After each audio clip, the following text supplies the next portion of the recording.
Martha Stevens se tenait sur le porche de sa maison, la douce brise d'octobre emportant le parfum des feuilles mortes. Elle serrait plus fort son cardigan usé autour de ses épaules. Ses yeux, d'un bleu délavé mais toujours perçant, scrutaient la rue vide où sa petite fille aurait dû apparaître il y a 20 minutes. Emma, appelait-elle, sa voix faible dans l'air de l'après-midi. Aucune réponse ne revint, seulement le bruissement des feuilles et le tintement lointain des carillons éoliens. Elle vérifia de nouveau sa montre, 3h45. Emma n'était jamais en retard, plus depuis le décès de Sarah. L'enfant était devenue méticuleuse sur le temps, comme si la ponctualité pouvait conjurer d'autres tragédies. La main burinée de Martha trembla légèrement lorsqu'elle saisit son téléphone. « Que le Seigneur me vienne en aide », murmura-t-elle. Quand un enfant disparaît, c'est comme si le monde entier cessait de tourner sur son axe. James Thompson avait les coudes enfoncés dans la graisse de moteur lorsque son téléphone vibra. Retraité depuis seulement 8 mois, il s'était lancé dans la restauration de la vieille Mustang de son père, n'importe quoi pour occuper ses mains et calmer son esprit. Depuis qu'il avait perdu Sarah à cause du cancer, le silence était devenu son ennemi. Le silence de la maison, le silence à table, le silence là où le rire de sa femme aurait dû être. Il essuya ses mains sur un chiffon et répondit « Martha, qu'y a-t-il » Un seul mot, mais il sut instantanément que quelque chose n'allait pas avec Emma. 10 minutes plus tard, son pick-up dérapa sur le parking de l'école élémentaire, la restauration de la Mustang oubliée. De la graisse était encore sous ses ongles, son cœur battant contre ses côtes. Nancy Wilson, la maîtresse d'Emma en 3e année, l'attendait à l'entrée, son visage crispé d'inquiétude. « Monsieur Thompson, j'ai vu Emma monter dans son bus, le numéro 17, comme toujours. »« Alors, où est-elle » demanda James en passant une main dans ses cheveux poivre et sel. « Elle n'est jamais arrivée chez sa grand-mère. » Nancy secoua la tête. Le chauffeur de bus a confirmé qu'elle était descendue à son arrêt habituel, au coin de Maple et Pine, à 3 pâtés de maison de chez Martha, 3 pâtés de maison dans une ville où tout le monde se connaît. 3 pâtés de maison qui ont, d'une manière ou d'une autre, avalé sa fille de 8 ans tout entière. À 16h30, le shérif Bill Watkin avait mobilisé une équipe de recherche. James arpentait le trottoir où Emma aurait dû marcher, étudiant chaque fissure du béton comme si elle pouvait offrir des réponses. « On va la retrouver », dit Bill, sa main lourde sur l'épaule de James. Ils avaient travaillé ensemble pendant 15 ans avant la retraite de James, mais maintenant il y avait une distance prudente dans le regard de Bill, le regard réservé aux familles des victimes. « Elle a disparu depuis près de 2 heures, dit James, la voix étranglée. « Il fera nuit dans moins de 3 heures. J'ai tous les adjoints disponibles. On a fait appel au comté. Les écoles ont fourni sa photo. » Bill hésita. « Y a-t-il quelqu'un qui pourrait vous en vouloir? Quelqu'un que vous avez fait enfermer ?» L'estomac de James se tordit. Il y en avait des dizaines. Une carrière dans les forces de l'ordre signifiait une traînée de personnes ayant des raisons de le haïr, des personnes qui pourraient considérer le fait de blesser Emma comme une justice. « Vérifiez Michael Norris », dit finalement James, sa voix étranglée. Son frère Tommy purge toujours une peine pour ce vol à main armée. Michael a juré. Sa voix se brisa. Il a dit qu'il me ferait comprendre ce que c'est que de perdre sa famille.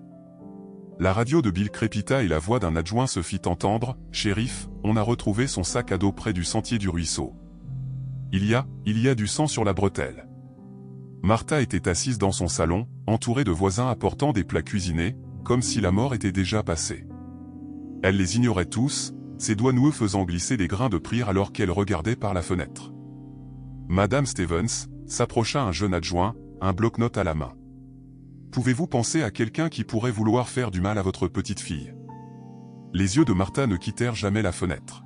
« Le mal n'a pas besoin de raison, jeune homme, mais il laisse toujours des traces. » Dehors, le ciel virait à l'ambre, le premier signe de l'approche du coucher de soleil. La température allait bientôt chuter. Emma ne portait qu'une veste légère, rose, sa couleur préférée depuis qu'elle avait 3 ans. Pas assez si elle devait passer la nuit dehors, pas assez du tout. « Ma Sarah » murmura Martha si doucement que l'adjoint dut se pencher. Elle disait toujours que cette petite fille avait un ange gardien, qu'elle pouvait le sentir. Son visage buriné se durcit avec une résolution soudaine. « Dites à James de vérifier la propriété mal listée, cette vieille ferme abandonnée. »« Madame ?» Emma en a parlé la semaine dernière, elle a dit que des garçons à l'école s'étaient défiés d'y entrer. Elle était curieuse. Martha serra le poignet de l'adjoint avec une force surprenante et dit-lui de chercher Duke. Duke, demanda l'adjoint, confus. Le chien de Sarah, un berger allemand, ancien chien policier. Les yeux de Martha se remplirent de larmes. Si quelqu'un peut retrouver cet enfant, c'est Duke. C'est. Alors que le crépuscule s'épaississait, James se retrouva à fixer la photo d'Emma sur son téléphone, son 8e anniversaire il y a seulement 2 mois. Son sourire n'atteignait toujours pas ses yeux. Il ne l'avait pas fait depuis la mort de Sarah, mais elle essayait, Dieu, elle essayait si fort d'être courageuse. Je le lui ai promis. Bill dit à James, la voix creuse, alors qu'il se tenait à la limite de la zone de recherche en expansion, j'ai promis à Sarah que je la protégerais. Bill ne répondit pas. Il n'y avait rien à dire. La radio à sa hanche crépita de nouveau. À toutes les unités, nous avons un témoin, Peter Grayson, 10 ans, rapporte avoir vu un homme parler à Emma Thompson près du sentier du ruisseau, adulte, homme, veste foncée, casquette de baseball, conduisant un pick-up bleu foncé ou noir. Le sang de James se glaça. Michael Norris conduisait un Ford F-150 noir. Bill, commença-t-il, mais une agitation à la limite de la zone de recherche le coupa. Un grand berger allemand, grisonnant autour du museau mais se déplaçant avec détermination, fit irruption à travers la ligne d'adjoint. Plusieurs essayèrent de l'attraper, mais le chien était trop rapide, se faufilant entre eux avec l'agilité d'un animal de moitié son âge. Duke, murmura James, l'incrédulité l'envahissant. Le chien s'arrêta directement devant James, ses yeux ambrés fixés sur les siens. Le pelage de Duke était emmêlé par endroits, sa respiration lourde. Il avait clairement parcouru une certaine distance. C'est le chien de Sarah, dit Bill, la reconnaissance naissant. N'habitait-il pas chez les Henderson à 5 km d'ici? James s'agenouilla lentement. Duke avait été le partenaire de Sarah pendant 5 ans, avant sa réaffectation à un travail de bureau, avant le diagnostic de cancer, avant que tout ne s'effondre. Duke aboya une fois, sèchement et impérieusement, puis se tourna et fit plusieurs pas vers les bois avant de se retourner avec attente. « Il veut qu'on le suive, » dit James, une lueur d'espoir s'allumant dans sa poitrine. Bill sembla sceptique. « James, c'est un vieux chien, probablement juste confus. »« C'est le partenaire de Sarah, » coupa James, se mettant déjà en mouvement pour suivre Duke, et Emma aime ce chien plus que tout au monde. Les paroles de Martha plutôt lui parvinrent par la radio de l'adjoint, certains liens ne se brisent pas simplement parce qu'on cesse de se voir. Ce chien a plus de jugeote dans ses pattes que la moitié des flics avec des badges ici. Duke aboya de nouveau, plus urgent cette fois, et James sentit quelque chose changer en lui, le premier véritable espoir depuis que le sac à dos avait été retrouvé. « J'arrive, ma fille, » murmura-t-il, sans savoir s'il parlait à Emma ou au souvenir de Sarah. « Tiens bon. » Au-dessus d'eux, les premières étoiles apparurent dans le ciel qui s'assombrissait et le vent d'octobre se leva, portant la promesse d'une nuit froide à venir. Le temps était compté. Laissez un j'aime et partagez vos pensées dans les commentaires, ainsi que la ville depuis laquelle vous regardez. Continuons maintenant avec l'histoire.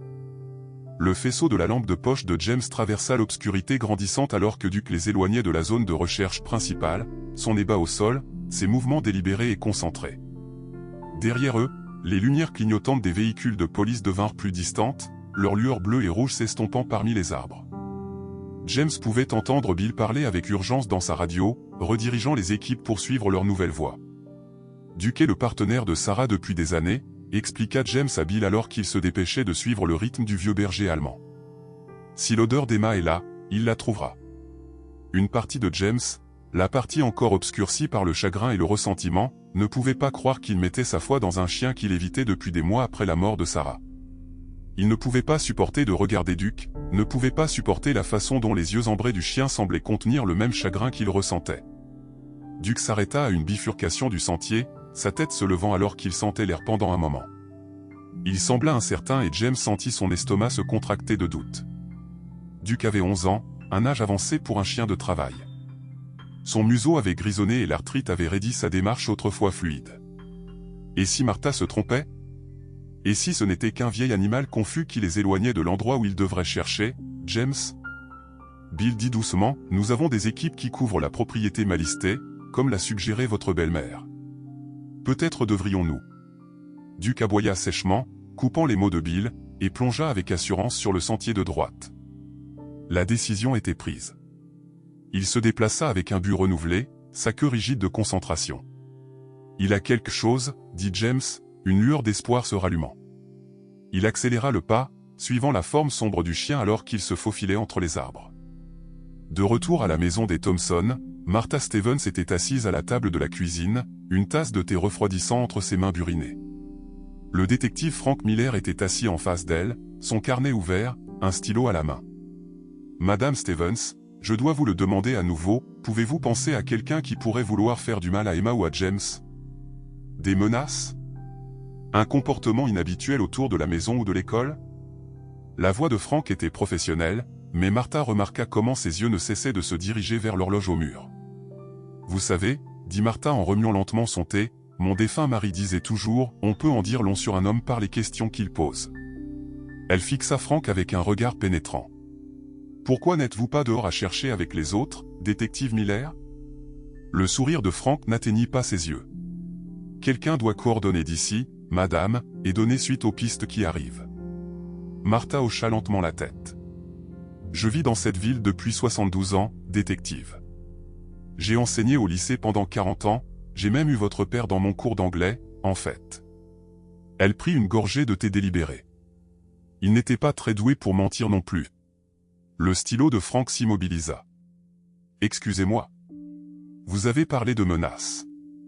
Eh bien, je ne suis pas du genre à faire des commérages, mais les gens parlent et ils disent que vous et James avez eu une sacrée dispute avant qu'il ne prenne sa retraite.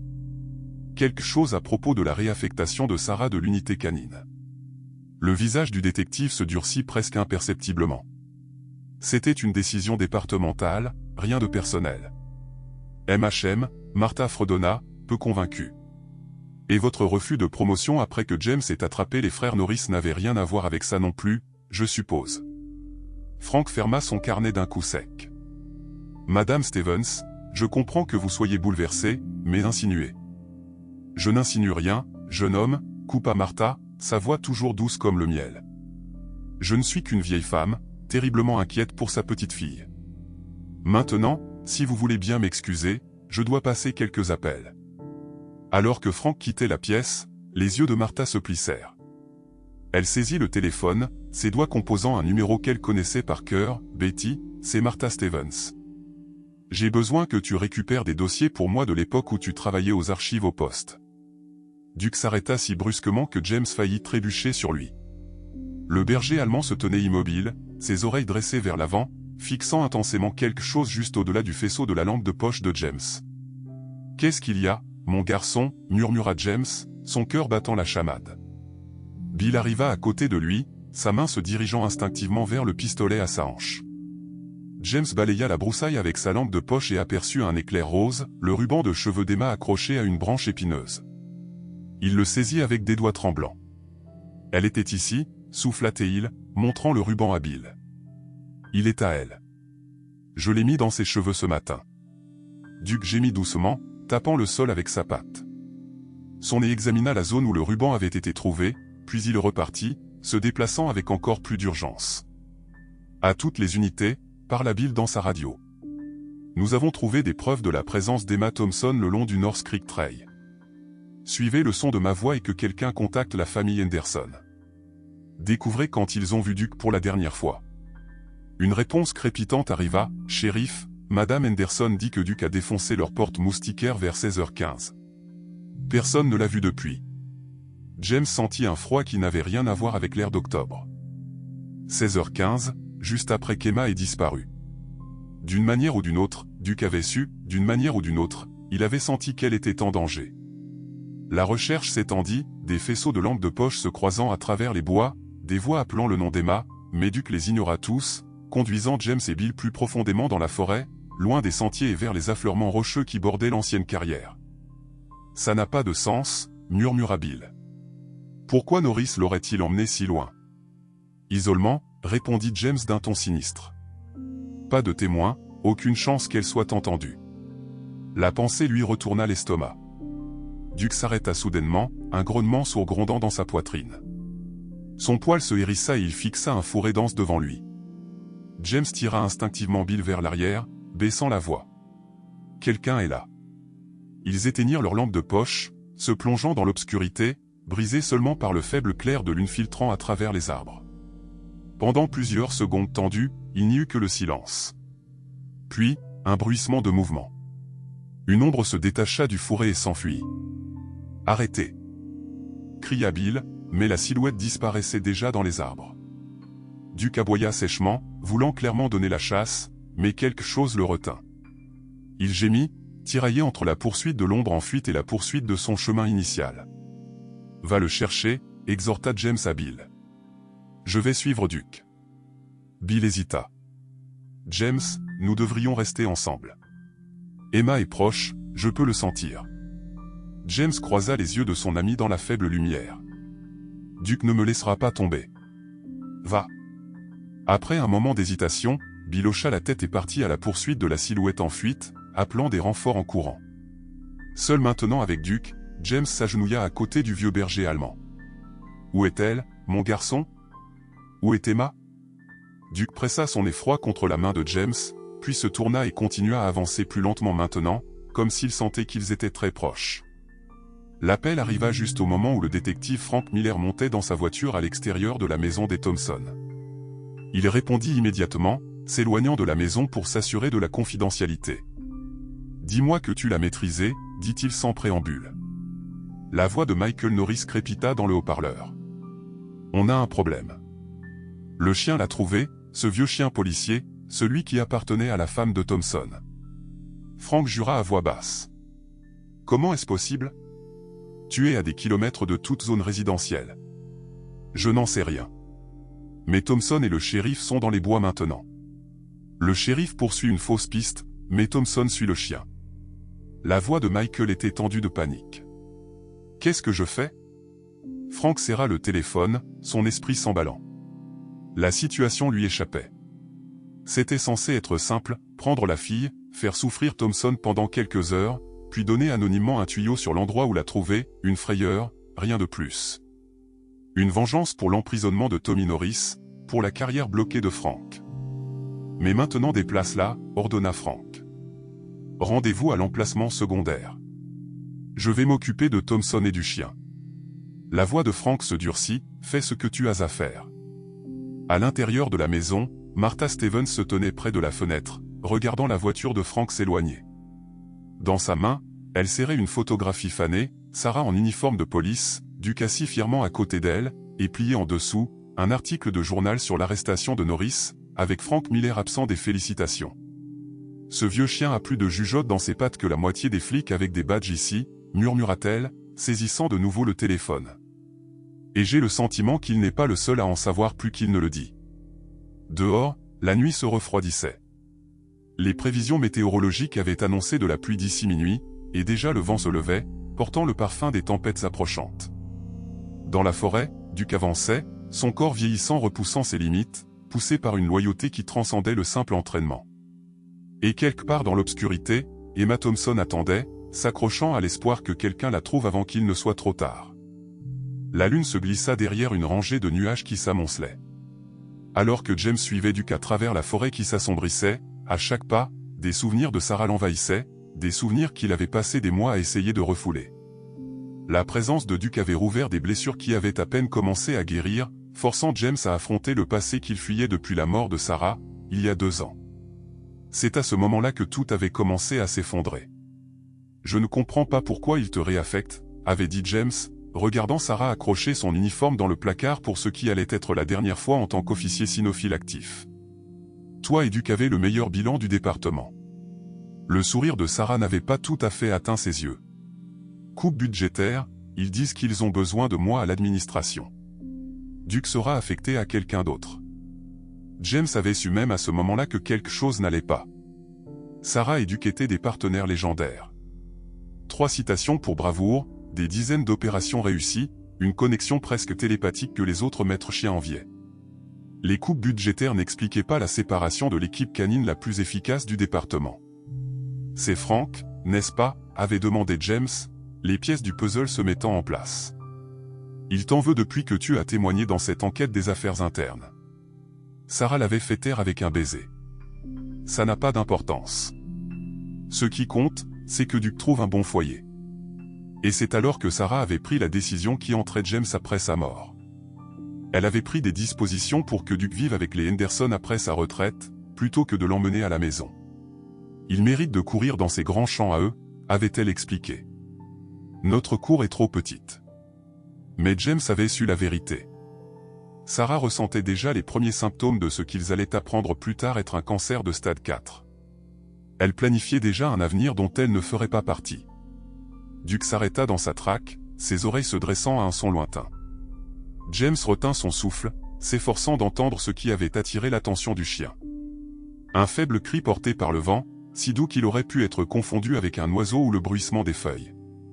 Mais la réaction de Duke confirma ce que le cœur de James savait déjà. « Emma » murmura-t-il. Duke gémit doucement, se frottant contre la jambe de James avant de continuer à avancer avec une détermination renouvelée. Emma avait 6 ans lorsque Sarah avait amené Duke à la maison pour la première fois pour une visite de week-end. James se souvenait comment la petite fille s'était approchée de l'imposant berger allemand avec prudence, sa petite main tendue comme Sarah le lui avait appris. « Souviens-toi, Emma » avait dit Sarah, « laisse-le te sentir d'abord. C'est comme ça que les chiens disent bonjour. » Duke, imposant dans son harnais de travail, avait baissé la tête au niveau de l'enfant, son nez examinant doucement ses doigts tendus. Puis, à la surprise de James, le chien policier discipliné s'était allongé au pied d'Emma, se roulant sur le dos dans un geste de soumission totale.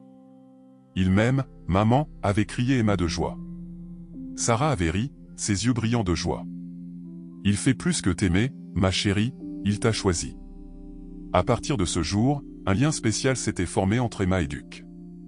Pendant ses visites hors service, le chien de travail normalement sérieux se transformait en un compagnon patient, permettant à Emma d'orner son collier de ruban ou de lui lire des histoires de ses livres d'images. Puis vint le jour au parc, un souvenir que James avait essayé d'oublier, mais qui revenait maintenant avec une clarté douloureuse. Ils étaient au Pine Ridge Park, une sortie familiale du dimanche. Sarah n'était pas en service, mais Duke les avait accompagnés, profitant d'une rare journée de loisirs. Emma s'était éloignée un peu pour cueillir des fleurs sauvages pendant que James et Sarah étendaient leur pique-nique. L'adolescent sur le skateboard était sorti de nulle part, dévalant le chemin pavé directement vers Emma. Qu'il n'ait pas vu la petite fille ou qu'il n'ait pas pu s'arrêter à temps, il ne le saurait jamais. Ce qui s'était passé ensuite s'était déroulé en quelques secondes. Duke, se reposant paisiblement à côté de Sarah, s'était soudainement élancé avant que l'un ou l'autre des parents puisse réagir. Le berger allemand s'était positionné entre Emma et le skateboarder qui arrivait. L'adolescent avait dévié au dernier moment, s'écrasant dans les buissons plutôt que de frapper Emma ou Duke. « Tu l'as appelé » avait demandé James à Sarah, stupéfait. « Tu lui as donné un ordre » Sarah avait secoué la tête, regardant Duke ramener doucement Emma vers eux. « Non » avait-elle dit doucement. Il a agi de lui-même. Il la protégeait. Cette nuit-là, Emma avait inventé le sifflement spécial, un motif unique à 3 notes qui était devenu son appel personnel pour Duke. À la surprise de tous, le chien policier hautement entraîné, qui ne répondait qu'aux ordres officiels, avait commencé à répondre au signal enfantin d'Emma. C'est comme s'il avait 2 emplois maintenant, avait réfléchi Sarah en regardant Emma et Duke jouer dans le jardin. Chien policier et ange gardien. Une branche craqua sous le pied de James, le ramenant au présent. Duke s'était arrêté de nouveau, son corps tendu, les oreilles dressées vers l'avant. Ils avaient atteint le bord d'une petite clairière. Dans le faible clair de lune, James pouvait distinguer la forme sombre de ce qui semblait être une vieille cache de chasse, un petit abri grossier partiellement caché parmi les arbres. Duke grogna sourdement dans sa gorge, son poil se hérissant. « Est-ce qu'elle est là-dedans, mon garçon » murmura James, sa main atteignant automatiquement une arme de service qui n'était plus là depuis sa retraite. Il avait cessé de porter son arme, une décision qu'il regrettait maintenant amèrement. Le berger allemand fit un pas en avant, puis revint de façon inattendue vers James, le repoussant fermement de la cache. « Qu'est-ce qu'il y a » demanda James, confus par le comportement du chien. Duke voulait qu'il recule. Mais pourquoi? La réponse vint sous la forme d'un faisceau de lumière balayant la clairière depuis la direction d'où il venait. Quelqu'un approchait par derrière. Duke se pressa contre les jambes de James, le poussant à se mettre à couvert dans un fourré dense. De leur cachette, James regarda une silhouette émerger dans la clairière, le détective Frank Miller, son arme de service dégainée. « Thompson » cria Frank. « James, tu es là ? Le shérif m'a envoyé en renfort. » James commença à se lever, mais les dents de Duke se refermèrent doucement sur sa manche, le retenant en place. Un avertissement, James se figea. Des années à faire confiance au jugement de sa femme et, par extension, à ses partenaires, le maintenant caché malgré sa confusion. Frank s'approcha de la cache de chasse, balayant la structure avec sa lampe de poche. « Vide », murmura-t-il. Puis, il parla dans sa radio, « Aucun signe de Thompson ou de la fille aux coordonnées indiquées, je continue la recherche vers l'est. » Mais au lieu de se diriger vers l'est, Frank se tourna et s'enfonça plus profondément dans la forêt, dans la même direction que Duke avait conduit James. Alors que la lampe de poche de Frank disparaissait parmi les arbres, Duke relâcha la manche de James et leva les yeux vers lui avec ses yeux ambrés intelligents. À ce moment-là, quelque chose s'est mis en place pour James. Duke ne l'avait pas seulement conduit à Emma, le chien l'avait tenu éloigné de Frank. « Bon chien », murmura James, son esprit s'emballant avec des implications. « Bon chien ». Des mois après la réaffectation de Sarah, quelques semaines seulement avant son diagnostic, elle était rentrée à la maison visiblement troublée. James l'avait trouvée assise dans le noir, un verre de vin intact devant elle. « J'ai trouvé quelque chose », avait-elle dit lorsqu'il l'avait interrogée. « Quelque chose qui ne colle pas dans le dépôt de preuves. » Des dossiers manquaient dans l'affaire Norris. « Manquant ?» avait demandé James. Sarah l'avait regardé, les yeux troublés. « C'est ce qui me fait peur. Seulement 3 personnes, toi, moi et Frank. » Le lendemain, Sarah avait demandé un transfert de l'administration à un travail de bureau qui la tenait encore plus éloignée des affaires actives. Elle n'avait jamais expliqué pourquoi, et dans le chaos de son diagnostic ultérieur, James avait oublié les dossiers manquants jusqu'à présent. Duke gémit doucement, ramenant James au présent. Le message du berger allemand était clair, il devait bouger, peu importe ce que Frank tramait, peu importe le lien qu'il pouvait avoir avec la disparition d'Emma. Duke comprenait le danger bien mieux que James ne l'avait fait. « Trouve Emma », murmura James, la voix étranglée d'émotion. « Trouve-la, Duke. » Le vieux chien pressa une fois de plus son nez contre le sol, reprenant la piste olfactive qui éloignait James du chemin de Frank et l'emmenait plus profondément au cœur de la forêt. La forêt était devenue étrangement silencieuse, hormis le doux crissement des feuilles sous les bottes de James et la respiration régulière de Duke. Le vent s'était levé, portant le parfum indubitable de la pluie. James vérifia sa montre, 22h17. Emma était portée disparue depuis près de 7 heures maintenant. Si les prévisions météorologiques se confirmaient, il leur restait moins de 2 heures avant que la tempête ne frappe. Duke se déplaça avec un but renouvelé, son nez explorant le sol par des mouvements concentrés. Malgré son âge, le berger allemand ne montrait aucun signe de fatigue, poussé par une force intérieure qui semblait transcender ses limitations physiques. Tous les quelques mètres, il s'arrêtait et regardait en arrière vers James, s'assurant qu'il suivait toujours. « Je suis juste derrière toi, mon garçon », murmura James à chaque fois, la gorge serrée d'émotion. Le terrain commença à changer, s'élevant à mesure qu'ils approchaient de la crête qui bordait l'ancienne carrière. Il y a des années, cet endroit avait été le site d'une exploitation minière de calcaire, abandonnée lorsque la compagnie fit faillite. Il ne restait qu'une série de pentes abruptes, de fosses partiellement inondées et un sol instable, un endroit que les parents recommandaient à leurs enfants d'éviter, bien que sa réputation dangereuse ne fît qu'ajouter à son attrait pour les adolescents aventureux. Duke se figea soudainement, les oreilles dressées vers l'avant.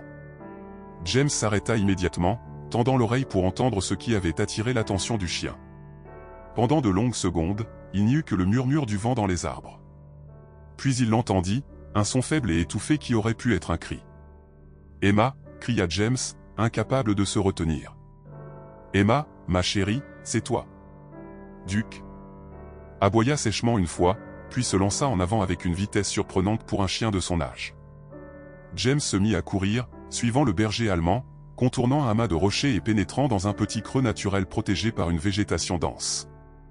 Dans le faisceau de sa lampe de poche, James aperçut un éclair rose, de la même nuance que la veste d'Emma. Son cœur lui manqua dans la gorge. « Emma, ici !» Mais en se frayant un chemin à travers les buissons, son espoir s'effondra autour de lui. Il n'y avait pas de petite fille qui attendait dans le creux. Au lieu de cela, il trouva la veste d'Emma, drapée sur une branche basse, une manche partiellement enfouie dans la terre meuble, comme si elle avait été jetée à la hâte ou délibérément placée là. Duke s'approcha prudemment de la veste, la reniflant attentivement. Il leva les yeux vers James, un gémissement se formant dans sa gorge, puis commença à creuser le sol sous la veste avec ses pattes avant. James se laissa tomber à genoux à côté du chien, la peur lui parcourant l'échine. « Qu'est-ce qu'il y a, mon garçon? Qu'est-ce qu'il y a là-dessous » Ses doigts rejoignirent les coups de patte frénétiques de Duke, enlevant la terre jusqu'à ce qu'il touche quelque chose de solide. James retint son souffle en balayant le reste de la terre pour révéler une petite barrette à cheveux roses, celle en forme de papillon qu'Emma portait ce matin. « Elle était ici, murmura-t-il, la voix brisée. Il tendit la barrette au museau de Duke. « Trouve-la, Duke, s'il te plaît, trouve-la. » Le berger allemand renifla la barrette, puis leva la tête, sentant l'air. Sans prévenir, il remonta la pente en courant vers le bord de la carrière, aboyant avec insistance. James se précipita à sa suite, ses bottes glissant sur les pierres détachées. Duke, attends. Au sommet de la crête. Duke se tenait au bord d'un à-pic, aboyant dans l'obscurité en contrebas. Le faisceau de la lampe de poche de James fendit la nuit, illuminant la paroi abrupte de la carrière et l'eau sombre qui stagnait à sa base. « Emma » cria-t-il, sa voix résonnant dans la carrière abandonnée. « Emma !» Seul le silence lui répondit. Duke continua d'aboyer, devenant de plus en plus agité. James balaya à nouveau la carrière avec sa lampe de poche, cherchant le moindre signe de mouvement, le moindre indice de sa fille. Le faisceau attrapa quelque chose à mi-hauteur de la paroi de la carrière, une étroite corniche et ce qui ressemblait à une ouverture dans la paroi rocheuse, un ancien tunnel minier. James réalisa que la carrière était criblée de ces tunnels. Des points d'accès creusés dans le calcaire qui avaient été scellés lorsque l'exploitation avait fermé. Mais celui-ci semblait être ouvert. Duke l'avait repéré aussi. Le berger allemand longea le bord, cherchant un moyen de descendre. « Non, Duke » ordonna James fermement, saisissant le collier du chien. « Nous avons besoin d'aide pour ça, c'est trop dangereux. » Il prit son téléphone pour appeler Bill, puis jura à voix basse, pas de réseau. Ils étaient dans une zone blanche, coupée de toute communication. Duke grogna doucement, tirant sur la prise de James sur son collier, clairement peu disposé à abandonner la recherche. « Je sais, mon garçon, » dit James, la voix rauque d'émotion. « Je sais qu'elle est là-dessous, mais nous devons être intelligents. » Comme en réponse à ces paroles, un faisceau de lumière apparut à l'autre bout de la carrière, balayant les équipements abandonnés et les débris qui jonchaient le site. Quelqu'un d'autre était là. James éteignit immédiatement sa lampe de poche et entraîna Duke à l'abri d'un gros rocher. Le chien sembla comprendre la nécessité de la discrétion, se blottissant près de lui sans faire de bruit. La lumière se rapprocha, accompagnée du bruit de pas crissant sur le gravier. James jeta un coup d'œil autour du rocher et vit une silhouette se frayer un chemin autour du bord de la carrière, un homme se dirigeant d'un pas déterminé vers l'endroit où l'entrée du tunnel était visible. Alors que la silhouette traversait une zone éclairée par le clair de lune, James aperçut clairement son visage, Michael Norris. Le sang de James se glaça dans ses veines. Le frère de Tommy Norris. L'homme qui avait juré de se venger lorsque James avait témoigné lors de la condamnation de Tommy il y a 5 ans. L'homme qui avait promis de faire comprendre à James ce que cela faisait de tout perdre. Duke se tendit à côté de lui, un grognement sourd montant dans sa poitrine. « Chut !» murmura James, posant une main apaisante sur le dos du chien. Ils avaient besoin de voir où Norris allait, ils avaient besoin de confirmer si Emma était retenue dans le tunnel. Norris s'arrêta au bord de la Accent Grave Peak, balayant le faisceau de sa lampe de poche sur la paroi rocheuse en direction de l'entrée du tunnel.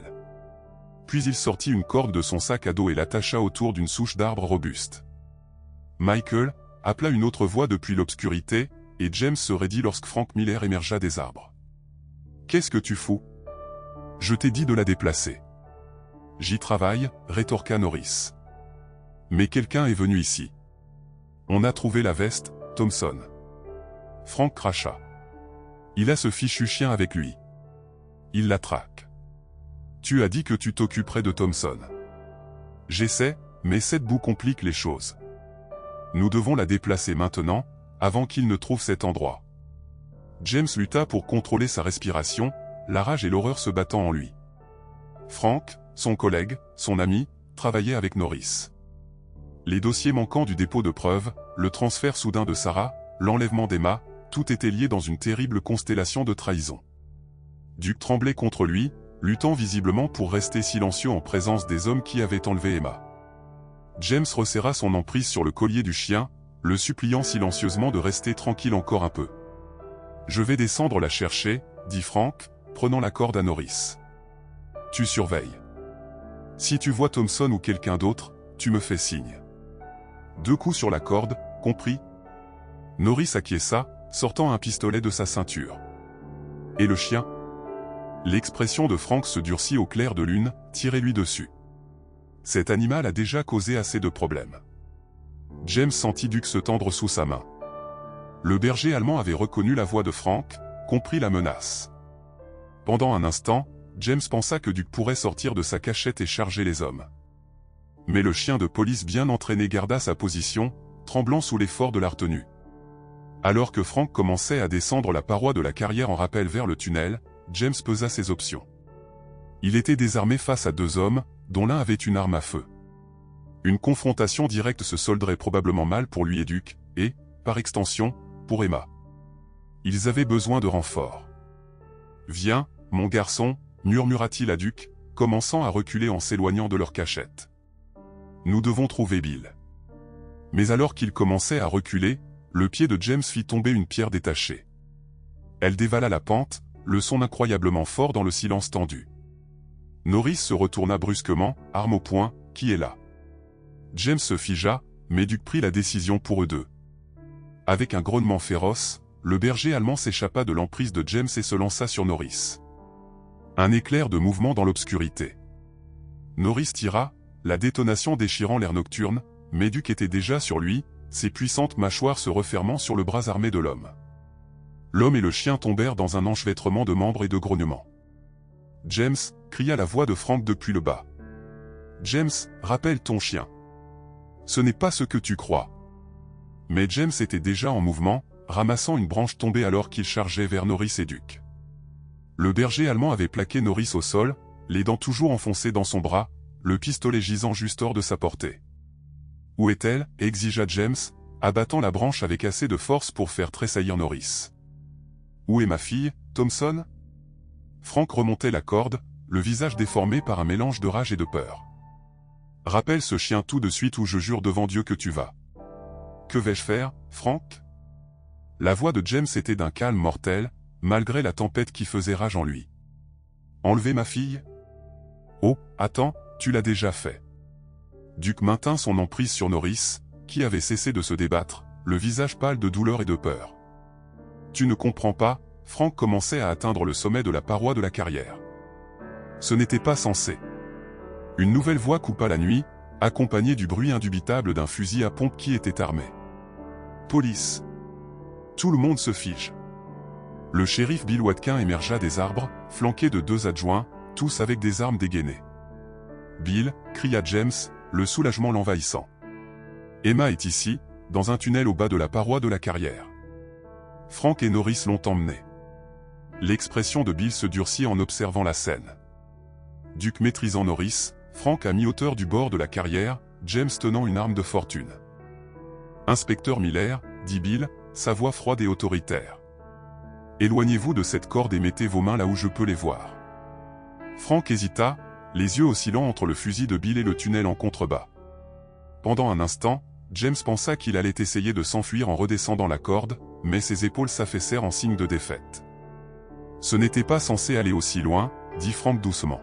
« C'était juste pour lui faire peur, juste pendant quelques heures. » Duke relâcha finalement Norris sur un signe de la main de James, reculant mais gardant les yeux fixés sur l'homme à terre, prêt à attaquer à nouveau si nécessaire. Alors que les adjoints s'approchaient pour maîtriser Frank et Norris, James se précipita au bord de la carrière, éclairant l'entrée du tunnel avec sa lampe. « Emma » cria-t-il, sa voix brisée d'un espoir désespéré.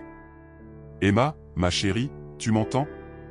C'est papa. » Des ténèbres du tunnel vint une petite voix effrayée qui fit d'abord s'arrêter le cœur de James, puis s'emballer à une vitesse folle. « Papa ? C'est vraiment toi. » La voix d'Emma résonna à travers la carrière, l'appel désespéré d'un père rebondissant sur les parois rocheuses. « Ma chérie, reste où tu es, nous venons te chercher. » Duke aboya sèchement, tout son corps frémissant d'anticipation alors qu'il regardait par-dessus le bord de l'entrée du tunnel. Ses oreilles étaient dressées vers l'avant, son corps vieillissant soudainement infusé d'une nouvelle énergie au son de la voix d'Emma. Le shérif Watkin était déjà à sa radio, demandant du matériel de sauvetage et une ambulance. « Depuis combien de temps est-elle là-dessous » demanda-t-il, ordonnant à un adjoint de maîtriser Norris, tandis que l'autre gardait son arme pointée sur Frank. Depuis environ 3h30, d'après ce que nous savons, répondit James, les yeux rivés sur l'ouverture sombre dans la paroi de la carrière. Près de 7 heures maintenant. La pensée le rendit malade. Sa fille de 8 ans seule dans le noir pendant 7 heures, terrifiée et se demandant si quelqu'un la trouverait. Bill hocha la tête d'un air sombre. Les pompiers sont à 10 minutes avec du matériel d'escalade. Ils l'auront remonté en un rien de temps. Mais Duke avait d'autres idées. Le berger allemand arpentait anxieusement le bord de la carrière, gémissant en regardant James et la corde sécurisée que Frank avait laissé pendre vers l'entrée du tunnel. « Non, Duke, » dit James fermement, reconnaissant l'intention du chien. « C'est trop dangereux. Nous devons attendre l'équipe de sauvetage. » Un grondement de tonnerre roula dans le ciel. Plus proche maintenant. Le vent s'était levé considérablement, apportant l'odeur indubitable d'une pluie imminente. Bill jeta un coup d'œil vers le haut avec inquiétude. « Cette tempête arrive plus vite que prévu, » dit-il. « Si elle commence à tomber à verse avant que l'équipe n'arrive. » Il n'eut pas besoin de finir sa phrase. La carrière était connue pour ses crues éclairs lors de fortes pluies. Les tunnels creusés dans le calcaire il y a des décennies pouvaient se remplir d'eau en quelques minutes. James prit sa décision en un instant. « Je descends. »« James, attends, » commença Bill, mais James était déjà en train de vérifier le point d'ancrage de la corde, testant sa solidité. « C'est ma fille, Bill. Je ne vais pas la laisser là-dessous une minute de plus. » Sa voix s'adoucit lorsqu'il regarda Duke, qui l'observait attentivement. « Reste ici, mon garçon. Garde. » Duke s'assit docilement, mais ses yeux ambrés suivirent chacun des mouvements de James alors qu'il se préparait à descendre. « Papa, es-tu toujours là ?» La voix d'Emma appela d'en bas, à nouveau petite et effrayée. « Je suis juste ici, ma chérie, » répondit James, le cœur brisé par la terreur dans sa voix. « Je descends te chercher tout de suite. » Alors que James commençait sa descente prudente le long de la paroi de la carrière, Duke se leva soudainement, lâchant un aboiement sec. Son attention s'était détournée de James et d'Emma, se concentrant plutôt sur Frank Miller, qui était menotté par l'un des adjoints. « Qu'est-ce qui ne va pas avec le chien ?» demanda l'adjoint nerveusement alors que Duke s'approchait de Frank, les poils du dos hérissés. Bill observa avec des yeux plissés alors que Duke commençait à tourner autour de l'inspecteur, reniflant attentivement les poches de sa veste. Il a trouvé quelque chose. Laissez-le travailler. D'une soudaine ruée, Duke saisit le bord de la veste de Frank avec ses dents et tira, déchirant la poche. Quelque chose tomba au sol avec un cliquetis métallique, un petit objet qui brillait dans le faisceau de la lampe de poche de Bill. « Qu'est-ce que c'est que ça ?» Bill s'approcha, éclairant directement l'objet. C'était un insigne de police, mais pas celui actuel de Frank. Cet insigne était plus ancien, rayé et cabossé, avec un numéro familier estampillé dans le métal. « C'est l'insigne de Sarah », cria James, à mi-hauteur de la paroi de la carrière, sa voix tendue de confusion. Son insigne de l'époque où elle était dans l'unité canine. Bill ramassa soigneusement l'insigne, le retournant dans sa main. Il y avait du sang séché à sa surface. « Pourquoi as-tu l'ancien insigne de Sarah Thompson, Frank ?» demanda Bill, sa voix dangereusement calme. Le visage de Frank était devenu pâle, ses yeux oscillant entre l'insigne, Duke et les adjoints. « Je ne l'ai pas, ce n'est pas. Quelqu'un a dû le mettre sur moi. » Duke grogna bas et menaçant, se rapprochant de Frank jusqu'à ce que Bill doive le retenir par son collier. « Sortez-le d'ici », ordonna Bill aux adjoints, et demandez à une deuxième équipe de sécuriser les lieux. La situation vient de se compliquer. Alors que les adjoints conduisaient Frank vers leur voiture de patrouille, l'attention de Duke se reporta soudainement sur le bord de la carrière. Le berger allemand se libéra de l'emprise de Bill et se précipita vers le bord, aboyant frénétiquement vers James. « Qu'est-ce qu'il y a, mon garçon ?» appela Bill, se dépêchant de le rejoindre. James avait atteint l'entrée du tunnel.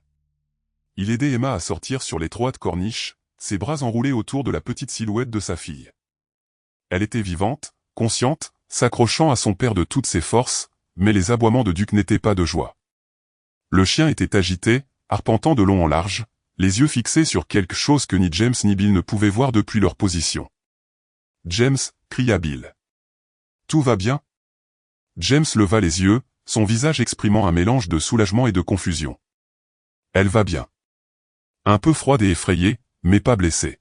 « Mais, Bill, il y a autre chose ici, dans le tunnel. » « Qu'est-ce que c'est ? » « Je ne sais pas exactement. » Il fait trop sombre pour voir clairement, mais il y a des choses empilées au fond. Emma dit que Michael a apporté une boîte plus tôt. Les aboiements de Duke s'intensifièrent, devenant presque frénétiques. Il essayait de communiquer quelque chose d'urgent, quelque chose qui dépassait sa capacité canine à s'exprimer en termes humains. Duke sait, la petite voix d'Emma parvint du rebord. Duke sait ce qu'il y a là-bas. Il essayait de me le dire, mais je ne comprenais pas. Bill prit une décision rapide. Pouvez-vous la remonter seule ou avez-vous besoin d'un harnais? Je l'ai, répondit James. Elle peut s'accrocher à mon dos. Gardez juste la corde stable. Alors que James attachait Emma pour la monter, Bill reporta son attention sur Duke. Le berger allemand était maintenant en train de creuser le sol près du bord de la carrière, ses pattes grattant désespérément la terre. « Qu'est-ce que tu essaies de nous dire, mon garçon » murmura Bill, éclairant l'endroit que Duke était en train de creuser. Le faisceau illumina quelque chose de partiellement enfoui dans la terre meuble, un coin de ce qui ressemblait à un sac en plastique. Bill s'agenouilla à côté de Duke, l'aidant à découvrir ce que le chien avait détecté. Au fur et à mesure que le plastique devenait visible, l'expression de Bill se durcit. C'était un sac de preuves, le genre utilisé par le service de police, mais sans marquage officiel ni numéro de dossier. Avec précaution, il le sortit de la terre. À l'intérieur se trouvait une chaussure d'enfant, petite, rose, couverte de boue séchée. Ce n'était pas celle d'Emma. « Oh mon Dieu !» souffla Bill, une froide réalisation l'envahissant. Il se tourna vers son adjoint restant, « Faites venir la police scientifique ici tout de suite et appelez les comtés voisins. Renseignez-vous sur les affaires d'enfants disparus au cours de l'année écoulée. » Duke était déjà passé à autre chose, creusant frénétiquement un autre endroit à quelques mètres de là. En quelques instants, il avait déterré un autre sac en plastique, celui-ci contenant un morceau de tissu déchiré, un fragment de robe de fille. Au moment où James était remonté avec Emma en toute sécurité dans ses bras, Duke avait découvert 4 autres sacs, chacun contenant des objets qui appartenaient clairement à des enfants, un ruban pour les cheveux, un petit sac à dos, un collier cassé, le plus troublant, une carte d'identité scolaire d'une fillette de 12 ans nommée Lily Carson, qui avait disparu d'un comté voisin 8 mois plus tôt. « Qu'est-ce que tout ça ?» demanda James, serrant Emma fort contre lui alors qu'elle enfouissait son visage dans son épaule, refusant de regarder les objets étalés sur le sol. Le visage de Bill était sombre dans le faisceau de la lampe de poche. Des preuves d'autres enlèvements. Il se tourna vers l'adjoint. « Appelez la station à la radio. Dites-leur de mettre Frank Miller en isolement, pas de visite, pas d'appel téléphonique, et découvrez si Michael Norris a un frère autre que Tommy. » James baissa les yeux sur sa fille, puis sur la collection d'objets d'enfants étalés devant eux.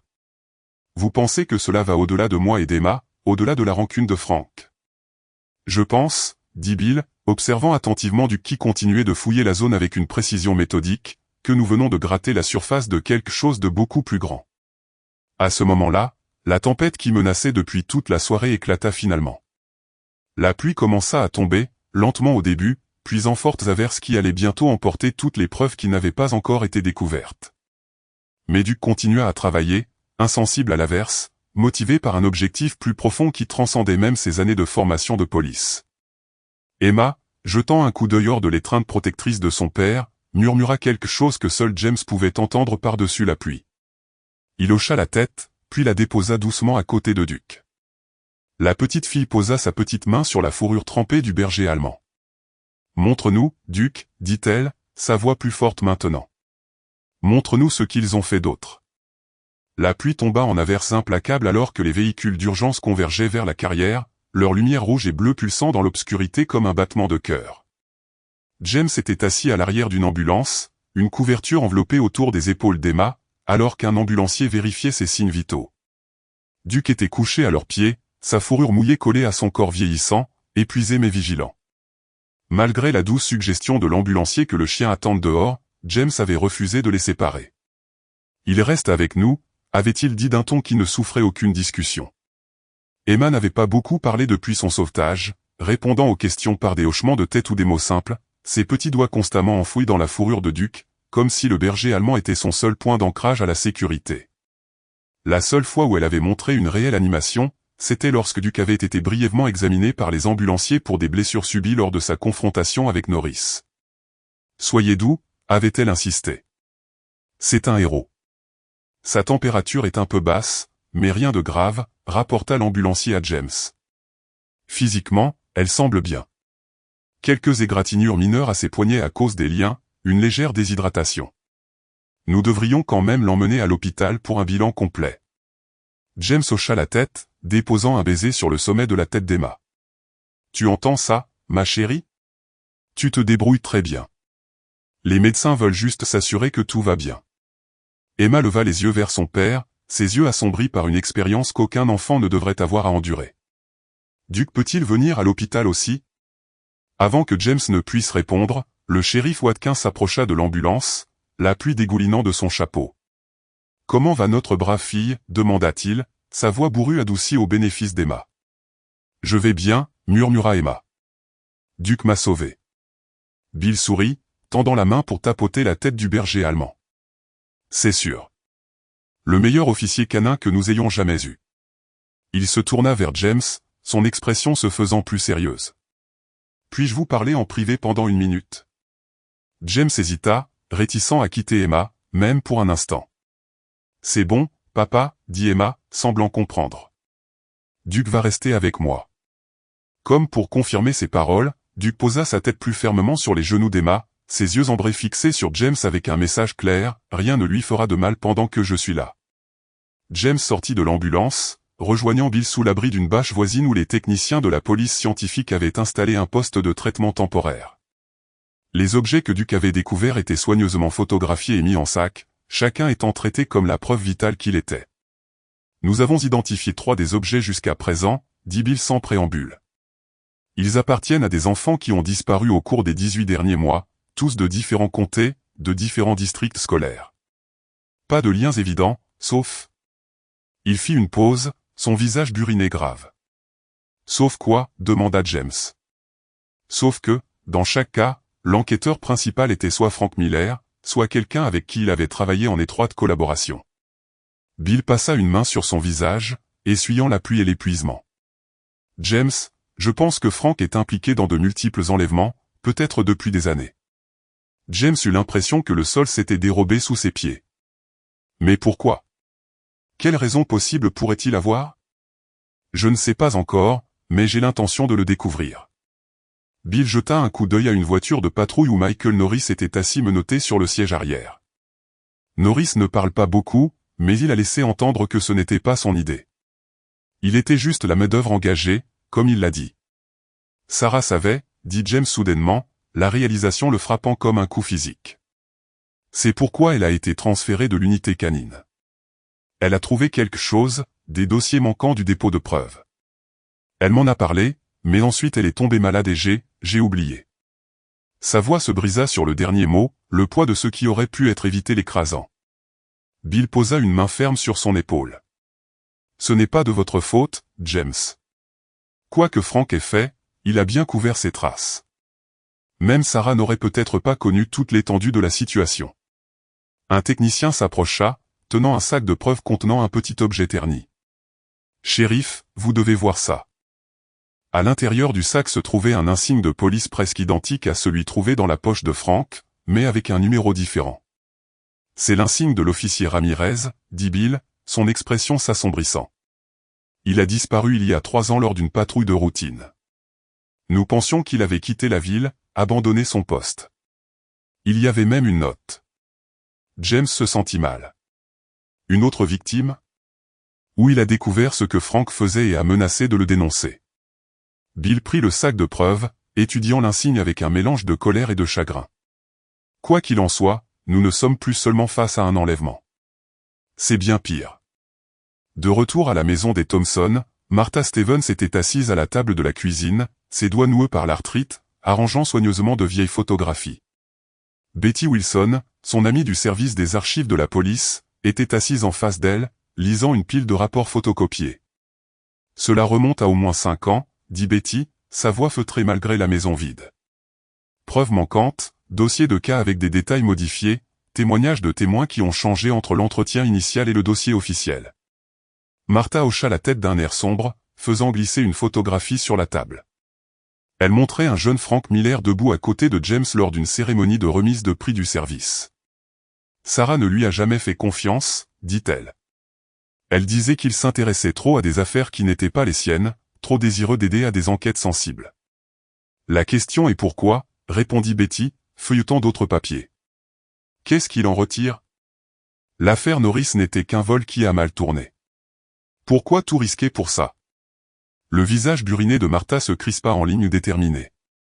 Il y a quelque chose qui nous échappe, quelque chose qui relie toutes ces pièces. Elle tendit la main vers un autre dossier, puis s'arrêta lorsque son téléphone vibra avec un message texte entrant. Après l'avoir lu, un sourire illumina son visage pour la première fois depuis des heures. Ils l'ont retrouvé, annonça-t-elle, les larmes lui montant aux yeux. James et Duke ont trouvé Emma. Elle est en sécurité. Betty joignit les mains en signe de soulagement. Dieu merci. Est-elle blessée? James dit qu'elle est secouée mais physiquement bien. Il l'emmène à l'hôpital par précaution. Martha essuya ses yeux avec un mouchoir. Il dit que Duke les a menés directement à elle. Ce vieux chien savait exactement où chercher. Les chiens savent des choses, dit Betty avec conviction. Mon Henri disait toujours que son chien de chasse sentait l'orage arriver. Il disait, 3 jours à l'avance, que les animaux ont des sens que nous avons oublié d'utiliser. Martha acquiesça, mais son esprit était déjà en train de cogiter. Ils ont trouvé autre chose aussi, des preuves d'autres enlèvements, et Bill pense que Frank Miller est impliqué dans tout ça. Les yeux de Betty s'écarquillèrent. D'où Jésus? Mais pourquoi? Qu'est-ce qui pourrait bien? Elle s'arrêta brusquement en regardant le dossier devant elle. Martha, regarde ça. Elle avança un document, un titre de propriété pour un entrepôt à la périphérie de la ville, acheté il y a 5 ans par une société appelée NRX Holdings.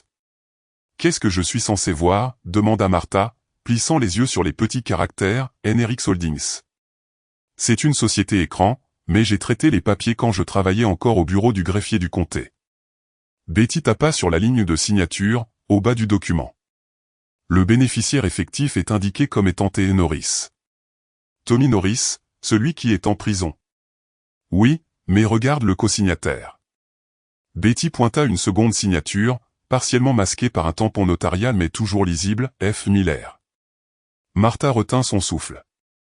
Frank et Tommy Norris étaient associés en affaires, semble-t-il. Et regarde la date d'achat, une semaine après la disparition de l'officier Ramirez. Les deux femmes se regardèrent tandis que les implications devenaient claires. Martha reprit son téléphone. Il faut que j'appelle James à l'hôpital. Emma s'était finalement endormie, l'épuisement surmontant la peur. Alors que l'adrénaline de la journée retombait, James s'assit à côté de son lit. Duke s'était levé sur le sol à ses pieds, malgré les protestations de l'hôpital concernant la présence d'un chien dans les chambres des patients. Bill était intervenu, invoquant le rôle crucial du chien dans l'enquête en cours, mais James savait que c'était surtout pour le bien d'Emma.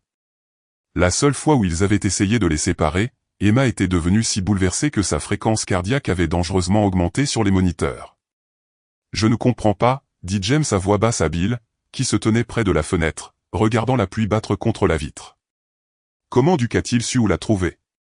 Les Henderson habitent à des kilomètres de chez nous et Duke n'est plus un chien qu'un œuf actif depuis plus d'1 an.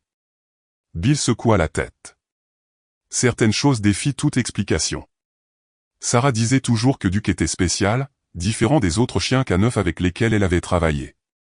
James baissa les yeux sur le berger allemand vieillissant, se souvenant de toutes les fois où il avait regardé Sarah et Duke travailler ensemble, leur connexion semblant transcender la relation habituelle maître-chien. Il en avait été jaloux autrefois, s'il était honnête avec lui-même, jaloux de la façon dont ils étaient à l'écoute l'un de l'autre, de la façon dont Duke semblait anticiper les besoins de Sarah avant même qu'elle ne les exprime. Et maintenant, Duke avait fait la même chose pour Emma. J'aurais dû le ramener à la maison après la mort de Sarah, admit James, le regret pesant dans sa voix. Emma m'a supplié de le faire, mais je n'y arrivais pas. Je ne pouvais pas supporter de le voir tous les jours et de me souvenir. Tu le ramènes à la maison maintenant, dit simplement Bill. C'est ce qui compte. Le téléphone de James vibra dans sa poche. Il le sortit et découvrit un message de Martha. Appelle-moi immédiatement. On a trouvé quelque chose sur Frank et les frères Norris. Tandis que James s'engageait dans le couloir pour répondre à l'appel, Duke leva soudain la tête, les oreilles dressées, alerte. Un grognement sourd monta de sa poitrine alors qu'il se levait, se positionnant entre le lit d'Emma et la porte. « Qu'est-ce qu'il y a, mon garçon » demanda James, s'arrêtant, le téléphone à la main. Le grognement de Duke s'intensifia, les poils de son dos se hérissant. Quelque chose avait déclenché son instinct protecteur, quelque chose que ni James ni Bill ne pouvaient détecter. La main de Bill se porta instinctivement vers son arme de service. « Retourne dans la chambre avec Emma », dit-il calmement à James. « Ferme la porte à clé. N'ouvre à personne d'autre qu'à moi. » Tandis que James se retirait dans la chambre d'hôpital, le grognement de Duke se transforma en une série d'aboiements aigus et urgents, le même schéma d'alerte que Sarah lui avait appris à utiliser lorsqu'il détectait une menace. À travers la petite fenêtre de la porte, James regarda Bill avancer prudemment dans le couloir, suivant la ligne de mire de Duke, en direction de la batterie d'ascenseur à l'autre bout. Les portes de l'ascenseur s'ouvrirent et pendant un moment, rien ne se passa. Puis une silhouette en sortit, une infirmière que James ne reconnaissait pas, poussant un chariot de médicaments. Il n'y avait rien d'ouvertement suspect chez elle, mais les aboiements de Duke devinrent frénétiques, tout son corps étant raide d'alarme. Bill s'approcha de l'infirmière, sa posture décontractée, mais sa main toujours près de son arme. James n'entendait pas leur échange à travers la porte fermée, mais il vit le moment où la conversation changea, la main de l'infirmière se glissant sous sa blouse, l'arme de Bill sortant de son étui. Tout se passa très vite ensuite. Le bruit d'un coup de feu, des cris provenant du couloir, Bill tombant à reculons contre le mur, du rouge fleurissant sur sa chemise d'uniforme, l'infirmière, ou qui qu'elle soit réellement, se tournant vers la chambre d'Emma, quelque chose de métallique à la main. Duke entra en action, défonçant la porte que James n'avait pas complètement fermée, un missile fauve et noir se lançant dans le couloir avec une férocité qui démentait ses 11 ans. Il frappa la Zalande de toute la force de son corps de 40 kilos, la faisant tomber sur le carrelage alors que son arme, une seringue, réalisa James avec horreur, glissait sur la surface polie. Le personnel de sécurité de l'hôpital convergea de toutes les directions en réponse au coup de feu. Dans le chaos, James se précipita aux côtés de Bill, pressant ses mains contre la blessure à l'épaule de son ami. Elle venait pour Emma, halta Bill entre ses dents serrées, disant qu'elle avait l'ordre de régler les détails. James regarda à nouveau dans le couloir où le personnel de sécurité luttait pour maîtriser la femme. Duke montait la garde au-dessus d'elle, les dents découvertes dans un grognement qui promettait une prompte vengeance si elle tentait de se relever. « C'est plus profond que Frank et Norris », continua Bill, le visage pâle de douleur. Quelqu'un d'autre tire les ficelles, quelqu'un avec assez de pouvoir pour faire entrer des gens dans un hôpital sécurisé. Le téléphone de James était toujours dans sa main, l'appel de Martha sans réponse. Alors que les ambulanciers se précipitaient pour soigner Bill, James regarda son ami blessé, puis la chambre de sa fille, puis Duke, qui maintenait sa position de vigilance malgré le chaos autour de lui. Quoi qu'il se passe, qui que ce soit qui soit derrière tout ça, une chose était claire, Emma était toujours en danger, et Duke, sentant d'une manière ou d'une autre une menace que personne d'autre n'avait détectée, s'était une fois de plus placé entre ce danger et la petite fille qu'il avait choisi de protéger. « Bon garçon », murmura James, la voix brisée par la gratitude et la peur. « Bon garçon, Duke. » Le couloir de l'hôpital entra dans un chaos maîtrisé tandis que le personnel médical se précipitait pour soigner le shérif Watkin, tandis que les agents de sécurité maîtrisaient la fausse infirmière. James resta figé pendant un moment, partagé entre rester avec son ami blessé et retourner aux côtés d'Emma. Duke prit la décision pour lui, se détachant de la Zalante maîtrisée et revenant en arrière pour pousser fermement James vers la chambre d'Emma. « Vas-y », réussit à dire Bill entre ses dents serrées alors qu'un médecin pressait un tampon de traumatologie contre son épaule. « Garde Emma en sécurité, ne fais confiance à personne. » James acquiesça sombrement et se précipita vers la chambre de sa fille, Duke sur ses talons. Emma était maintenant réveillée, son petit visage pâle de peur tandis qu'elle serrait sa couverture contre sa poitrine. « Papa, qu'est-ce qui s'est passé ?» J'ai entendu un grand bruit. James la prit dans ses bras, sentant ses tremblements contre lui. « Tout va bien, ma chérie, il y a eu un accident. Mais Duke nous a gardés en sécurité, comme il le fait toujours. » Duke sauta sur le pied du lit d'hôpital sans attendre la permission, se positionnant entre la porte et Emma. Ses yeux restaient fixés sur l'entrée, les oreilles dressées, tous les muscles de son corps vieillissant tendus et prêts. Le téléphone de James vibra à nouveau, Martha essayant toujours de le joindre. Il répondit rapidement, gardant la voix basse. « James, Dieu merci. On essayait de... » Quelqu'un a essayé d'atteindre Emma. Il coupa, la voix tendue, avec une panique maîtrisée. Une femme déguisée en infirmière. Elle a tiré sur Bill.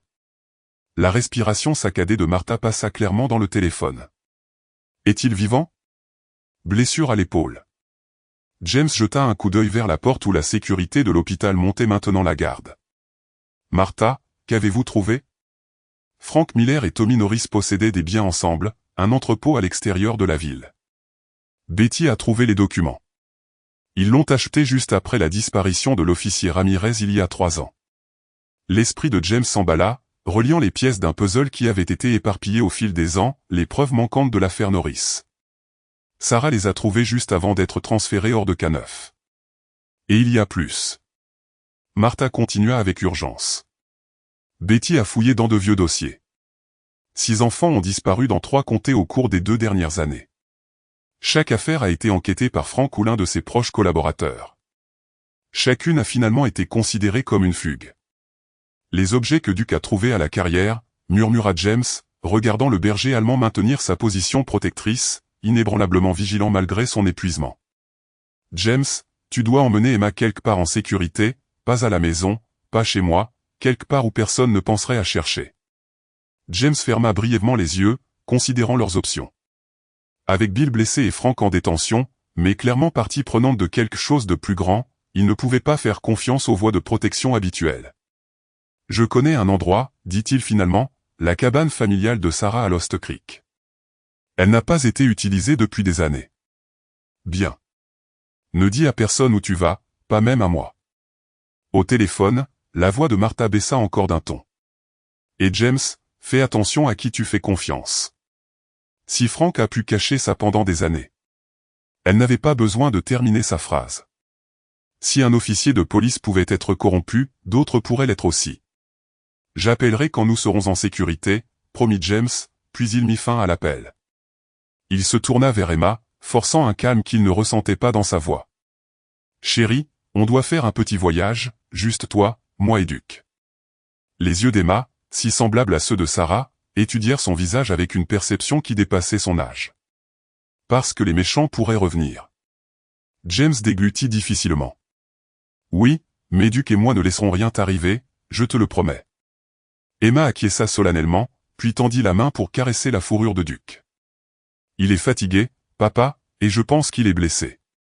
Pour la première fois, James remarqua la façon dont Duke favorisait sa patte avant droite et la petite tache de fourrure plus foncée sur son flanc qui pouvait être du sang.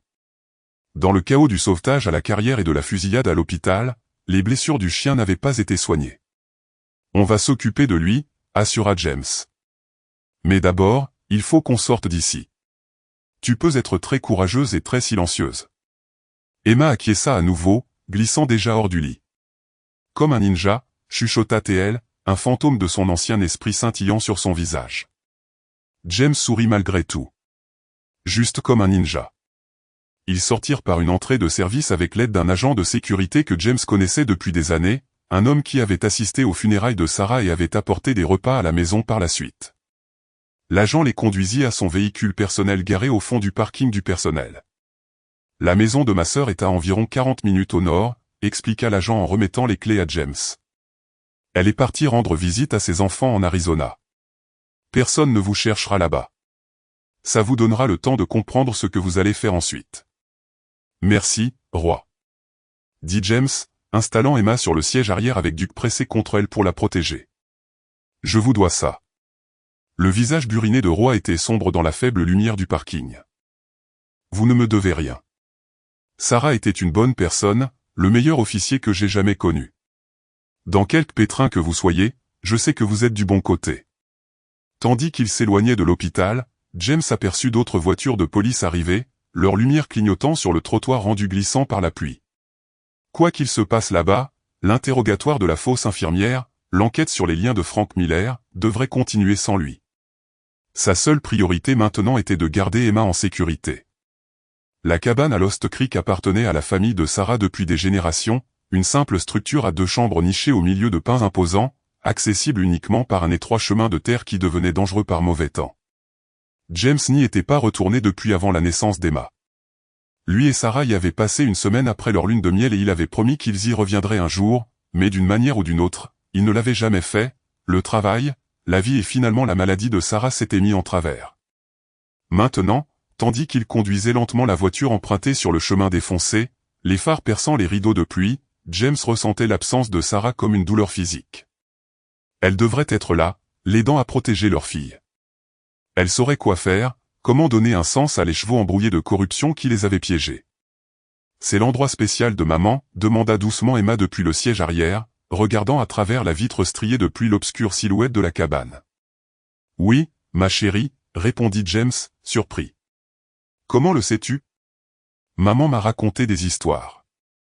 Elle disait que c'était magique, parce que c'était tellement calme qu'on pouvait entendre les étoiles scintiller. La gorge de James se serra. On aurait dit exactement quelque chose que Sarah dirait. C'est vrai, et on va rester ici pendant un petit moment, juste jusqu'à ce que les choses s'arrangent. Duke bougea à côté d'Emma, levant la tête pour regarder par la fenêtre. Malgré ses blessures et son épuisement, le berger allemand resta alerte, ses sens scannant clairement leur nouvel environnement à la recherche de menaces potentielles. Une fois à l'intérieur, James s'activa pour rendre la cabane habitable, allumant le générateur, vérifiant la pompe du puits, secouant les couvertures défraîchies qui avaient été rangées dans des coffres en cèdre. Emma aida du mieux qu'elle put, son petit visage sérieux tandis qu'elle arrangeait des coussins sur le vieux canapé, tandis que Duke menait sa propre inspection de la cabane, boitant d'une pièce à l'autre avec une minutie méthodique. Duke a besoin d'un médecin, dit Emma, regardant les mouvements laborieux du chien avec inquiétude. Il a mal. James s'agenouilla à côté du berger allemand, examinant doucement la source du sang sur son flanc, une entaille peu profonde, probablement due à sa confrontation avec Norris à la carrière. La patte semblait foulée plutôt que cassée, mais elle causait clairement de la douleur à Duke. Je vais nettoyer sa coupure et bander sa patte, assura James à Emma. Il y a une trousse de premiers soins ici quelque part. Ta mère était toujours préparée à tout. Tandis qu'il cherchait dans les placards le matériel médical, le téléphone de James vibra avec un message.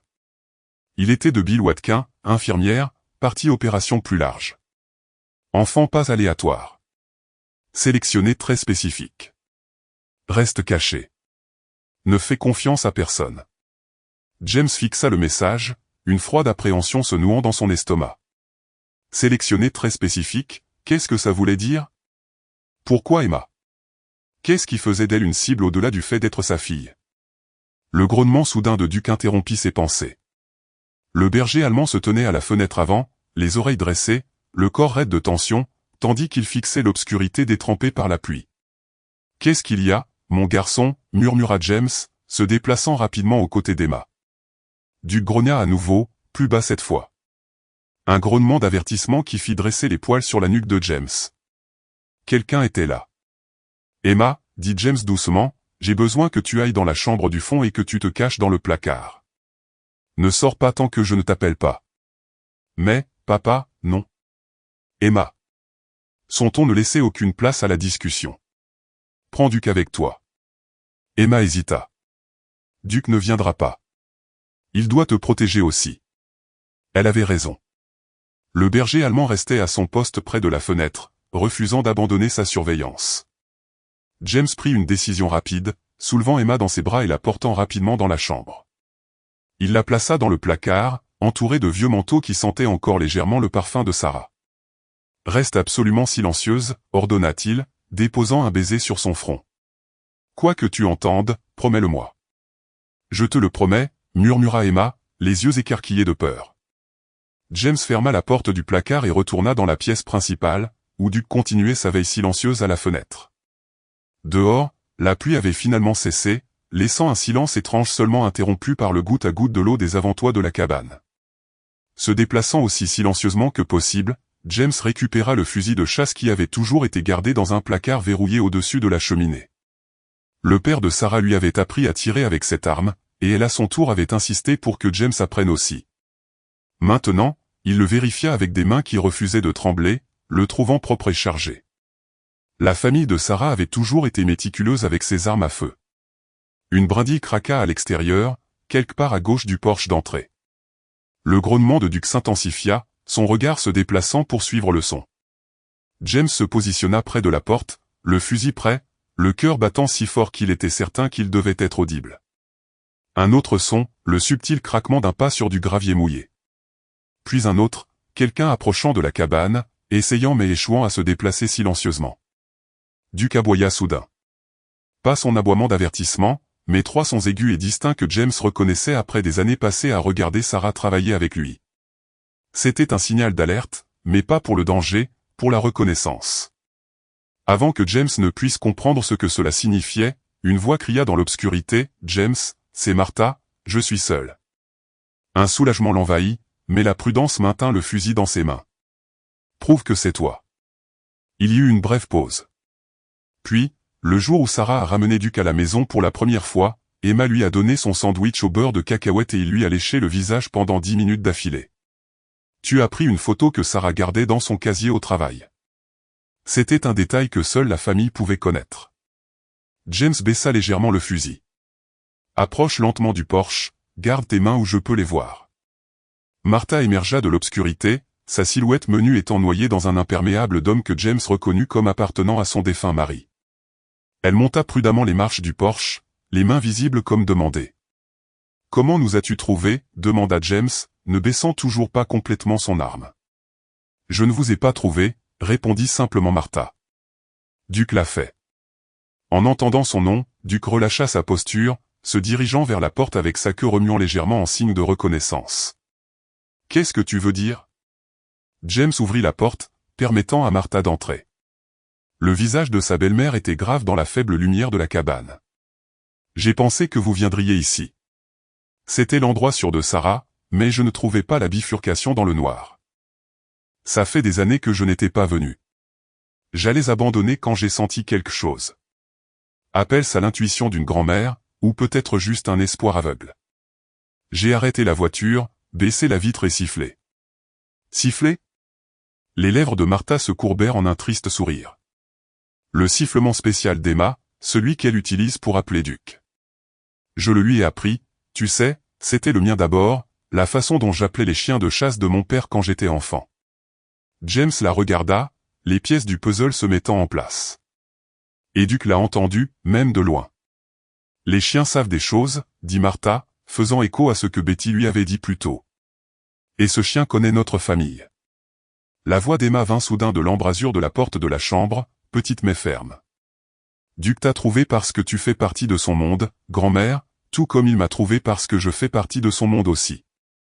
Martha ouvrit les bras, et Emma courut vers elle, se blottissant contre la chaleur solide de sa grand-mère.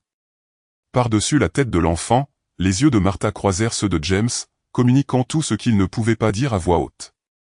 En présence d'Emma, ils avaient trouvé un sanctuaire temporaire, mais le danger était loin d'être terminé.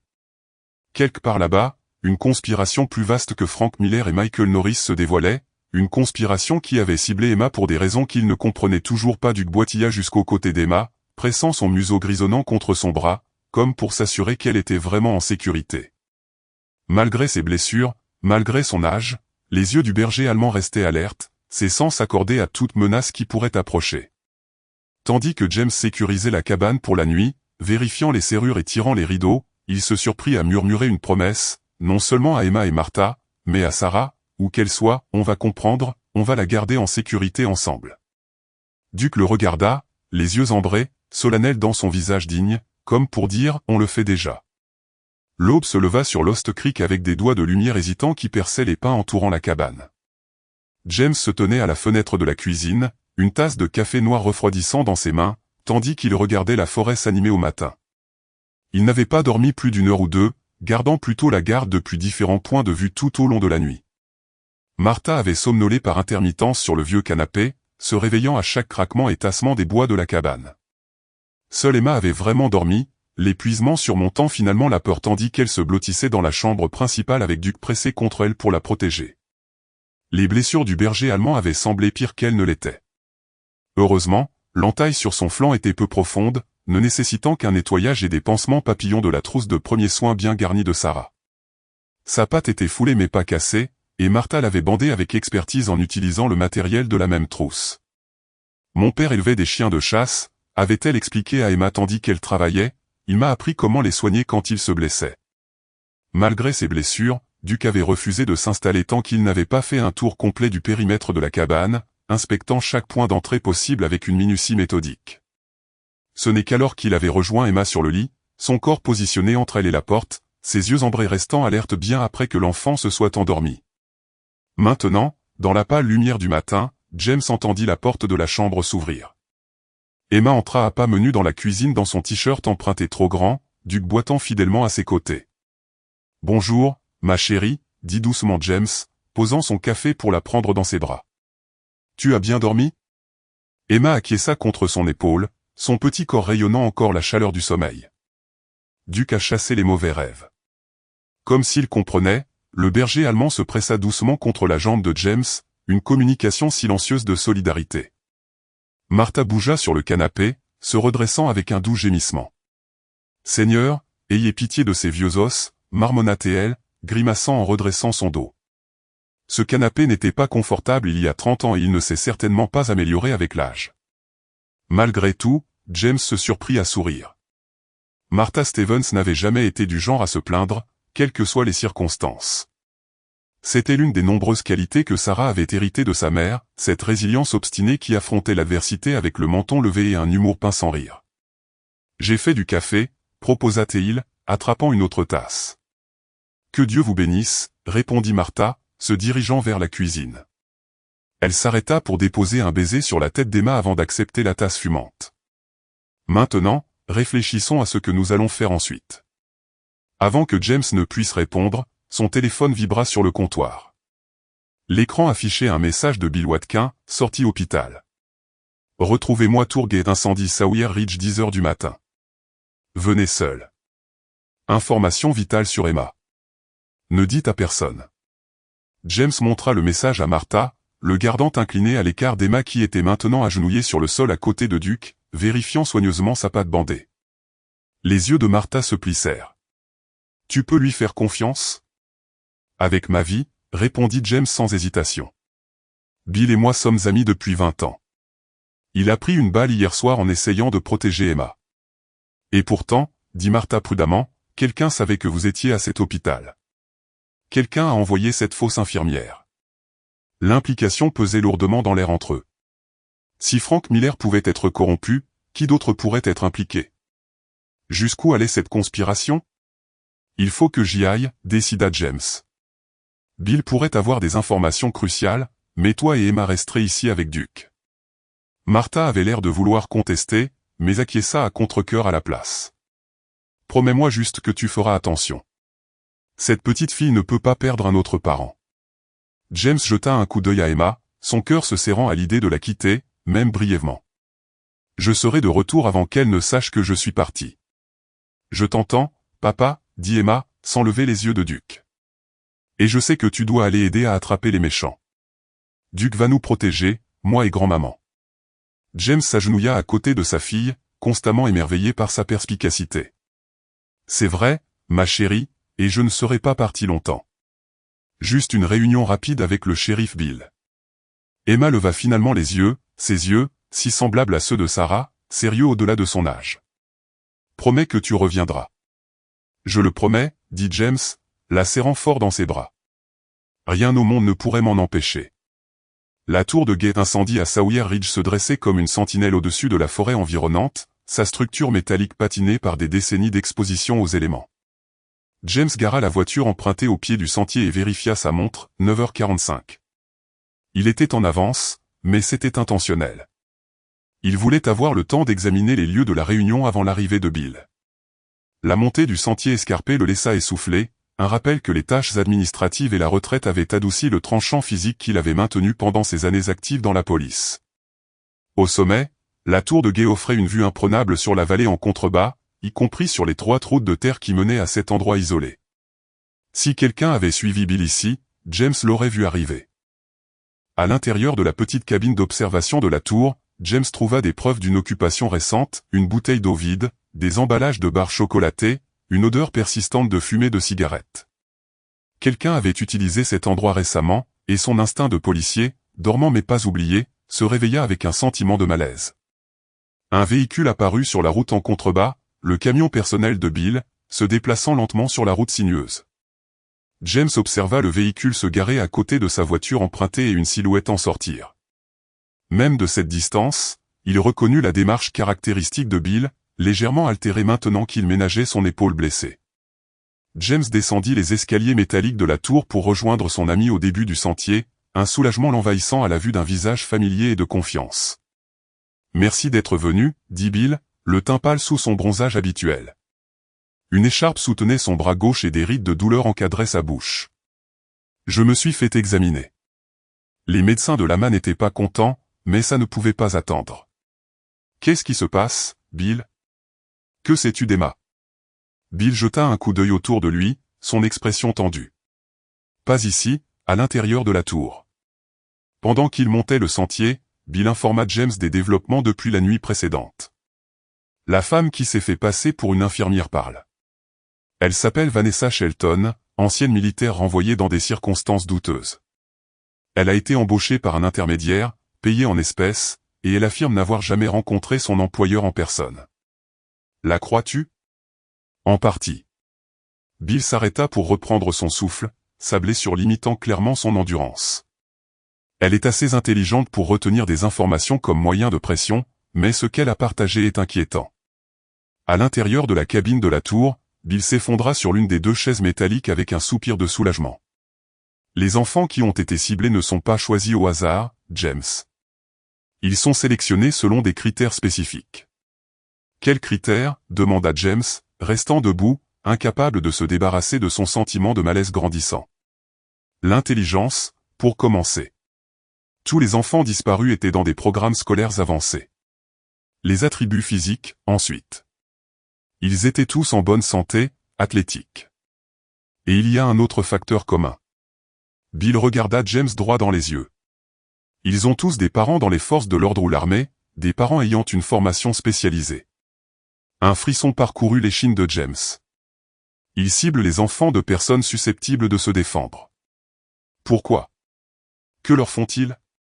C'est ce que Vanessa prétend ne pas savoir, mais elle a laissé échapper une chose. Elle a parlé des enfants comme d'actifs. Actifs? James répéta le mot, laissant un goût amer dans sa bouche. Comme s'ils étaient leur propriété. Exactement. Bill se redressa sur sa chaise, grimaçant alors que le mouvement bousculait son épaule blessée. Mais voilà où ça devient encore plus étrange. Selon Vanessa, Emma n'a pas seulement été ciblée à cause de toi. Elle a été ciblée à cause de Sarah, ou plus précisément, à cause du travail de Sarah avec Duke. James fixa son ami, la confusion dominant momentanément sa prudence. Quoi? Ça n'a aucun sens. Je sais, acquiesça Bill, mais elle a été très précise à ce sujet. Elle a dit, et je cite, « La fille Thompson était spéciale parce qu'elle avait le lien, tout comme sa mère, le lien avec Duke. » Tu veux dire? Bill hocha la tête. Quelque chose à propos de la façon dont Sarah pouvait communiquer avec Duke d'une manière dont les autres maîtres chiens ne le pouvaient pas, comment Emma montrait la même capacité. Vanessa a fait comprendre que c'était précieux pour ceux qui sont derrière tout ça. James secoua la tête, luttant pour traiter cette nouvelle information. C'est insensé, Bill. On dirait une sorte de... Il ne termina jamais sa phrase. Un bruit à l'extérieur, le subtil crissement du gravier sous une botte, le fit taire instantanément. Les yeux de Bill s'écarquillèrent d'alarme, sa main se dirigeant vers son arme de poing. Mais James était déjà en mouvement, se laissant tomber à genoux et entraînant Bill avec lui, alors que la fenêtre de la tour explosait vers l'intérieur dans une pluie de verre. Le claquement sec d'un coup de fusil résonna à travers la crête, suivi d'un autre. Des balles s'incrustèrent dans la paroi métallique de la cabine, à quelques centimètres de l'endroit où il se tenait quelques instants auparavant. Tireur d'élite, siffla Bill, tirant son arme. Nous sommes des proies faciles ici. L'esprit de James s'emballa, évaluant leurs options limitées.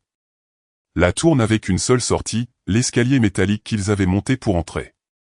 Quiconque leur tirait dessus aurait une ligne de mire dégagée sur quiconque tentait de descendre.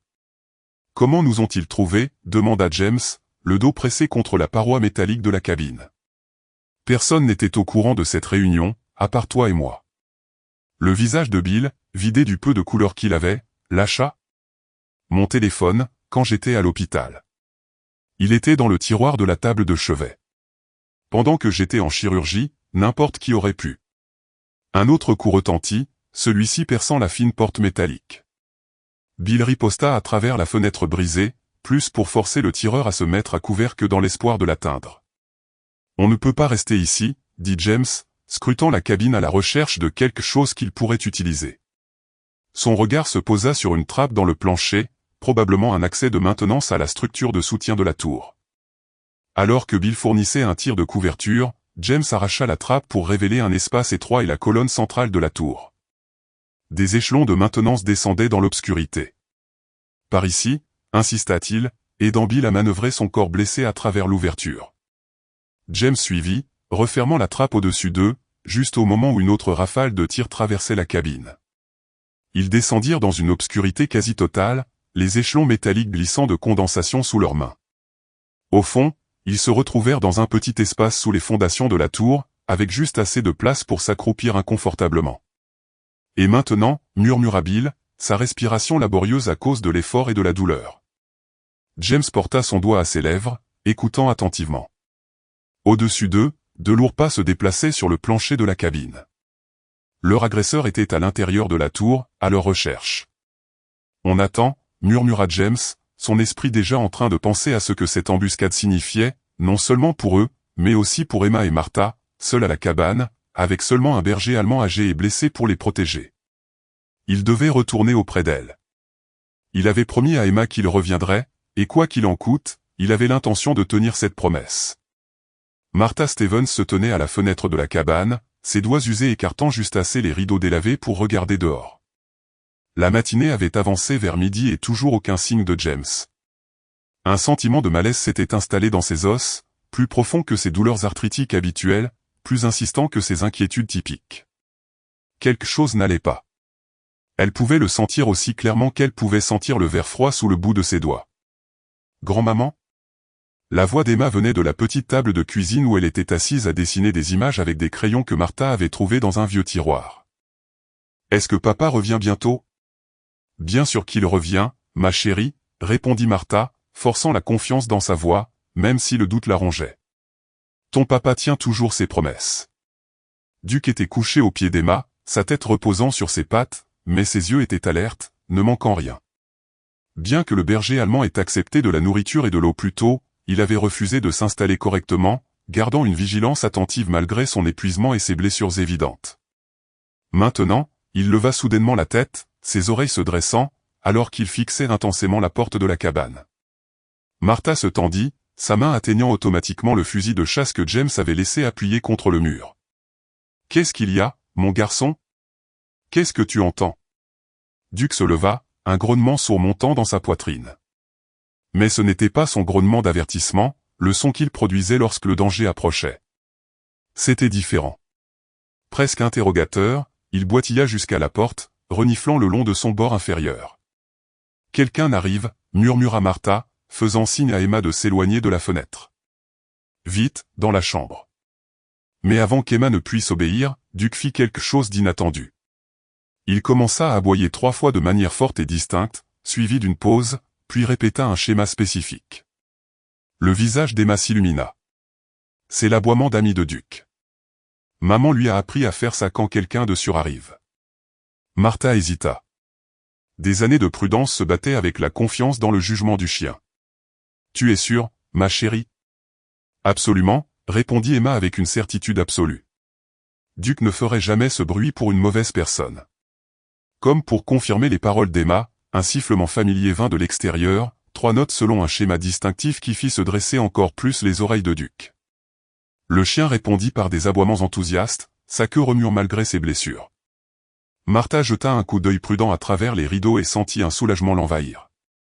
Une voiture de patrouille s'était arrêtée à l'extérieur et Betty Wilson, l'amie de Martha du service des archives, en sortait, accompagnée d'un adjoint que Martha reconnaissait comme le jeune Aaron Mitchell, dont la mère avait été dans la classe de catéchisme de Martha pendant des années.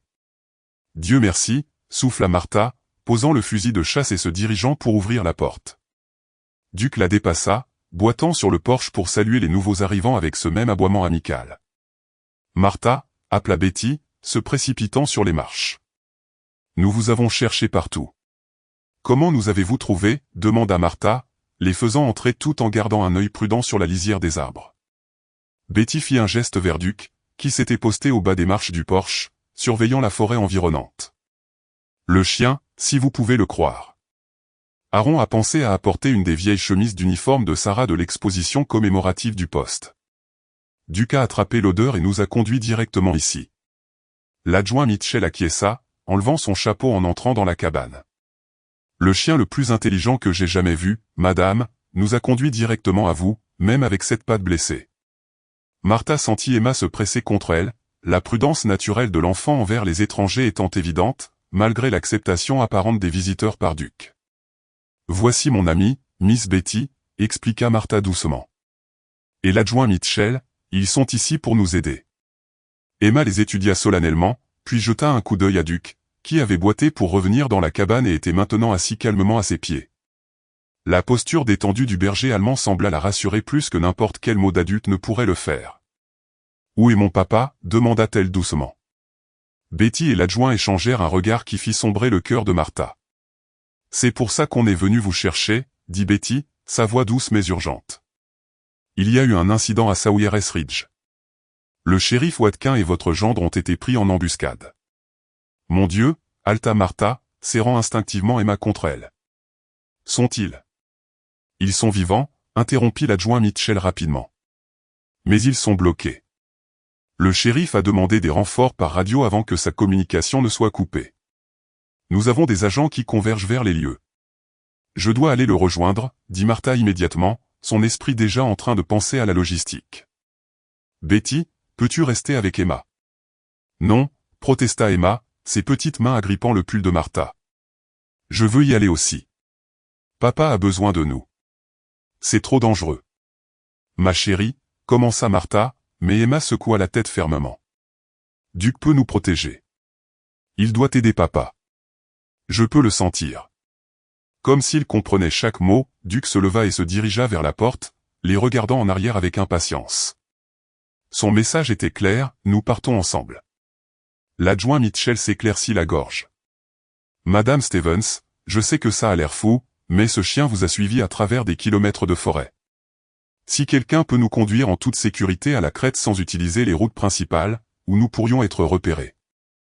Martha regarda du visage déterminé d'Emma à l'attitude alerte de Duke, et quelque chose se fixa dans sa poitrine, une certitude qui transcendait la logique.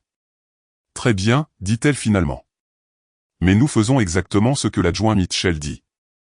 Emma, et s'il nous dit de rester dans la voiture, nous restons. Entendu, acquiesça Emma solennellement. Duke comprend aussi. Le temps sembla suspendu dans l'espace exigu sous la tour de guet alors que James et Bill attendaient, respirant à peine, une indication de la position de leur agresseur au-dessus d'eux. Des pas se déplaçaient méthodiquement sur le plancher métallique, accompagnés du grattement occasionnel de meubles déplacés.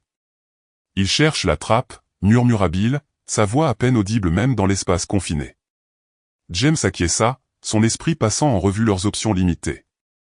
La zone de maintenance n'avait pas de sortie extérieure. Leur seule issue était de remonter par la tour. Ils étaient effectivement piégés, à moins qu'ils ne puissent d'une manière ou d'une autre maîtriser leur assaillant. « Une idée de qui il est ?» demanda James, se déplaçant légèrement pour soulager la crampe qui se développait dans ses jambes. Bill secoua la tête, professionnel, à en juger par le placement des tirs. Pourrait être lié à celui qui a engagé Vanessa Shelton. Un bruit sourd directement au-dessus d'eux fit se figer les deux hommes. La trappe. Leur poursuivant l'avait trouvée. James porta son doigt à ses lèvres, puis pointa les échelons de maintenance qui disparaissaient vers le haut dans l'obscurité. Leur seul avantage maintenant était l'élément de surprise.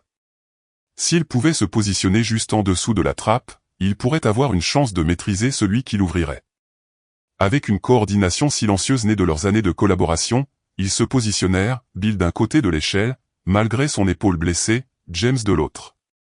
Les deux hommes se tendirent en entendant le grattement de la trappe soulevée. La lumière inonda l'espace sombre, les aveuglant momentanément. James n'attendit pas que ses yeux s'adaptent. Il se jeta vers le haut, attrapant la première chose solide qu'il put atteindre. Ses mains se refermèrent autour d'une cheville, et il tira de toutes ses forces. Leur agresseur s'effondra à travers l'ouverture avec un cri surpris, son fusil cliquetant inutilement contre les échelons de l'échelle. Bill se précipita en avant malgré sa blessure, épinglant les bras de l'homme, tandis que James se débattait pour sécuriser ses jambes dans la faible lumière filtrant à travers la trappe ouverte. James eut sa première vision claire du visage de leur agresseur et sentit un choc le traverser. Davis, halta-t-il, reconnaissant l'un des détectives les plus respectés du service. Richard Davis ? L'homme cessa de se débattre, son expression passant de la rage à la résignation. J'aurais dû savoir que je ne pouvais pas vous prendre tous les deux, même avec Watkin blessé. Pourquoi ? Demanda Bill, sa voix tendue de douleur et de trahison. Tu es au service depuis 15 ans. Tu étais à mon mariage. Pour l'amour de Dieu. Le rire de Davis ne contenait aucune joie. 15 ans à regarder des officiers comme Thompson obtenir toute la gloire, toutes les promotions, pendant que je faisais le vrai travail. Vous n'avez aucune idée de ce qui se passe vraiment, n'est-ce pas? Jusqu'où ça va? Alors dis-nous, insista James, maintenant sa prise sur les jambes de l'homme. Aide-nous à comprendre. Mais Davis secoua simplement la tête. Trop tard pour ça. Ils ont déjà ce dont ils ont besoin, les spéciaux comme votre petite fille, ceux qui ont le don. Un frisson parcourut l'échine de James. Quel don? De quoi parlez-vous? Avant que Davis ne puisse répondre, le son lointain de sirène filtra à travers la trappe ouverte. Des renforts arrivaient, mais il restait à voir s'ils étaient amis ou ennemis. Ça n'a plus d'importance maintenant, dit Davis, ses yeux se dirigeant vers le son.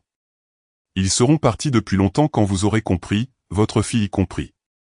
James eut l'impression qu'on lui avait injecté de l'eau glacée dans les veines. Qu'est-ce que vous voulez dire? Emma est en sécurité, elle est cachée. Le sourire de Davis était froid. Vraiment? Êtes-vous sûr que personne n'a suivi votre belle-mère jusqu'à cette vieille cabane, celle que Sarah aimait tant?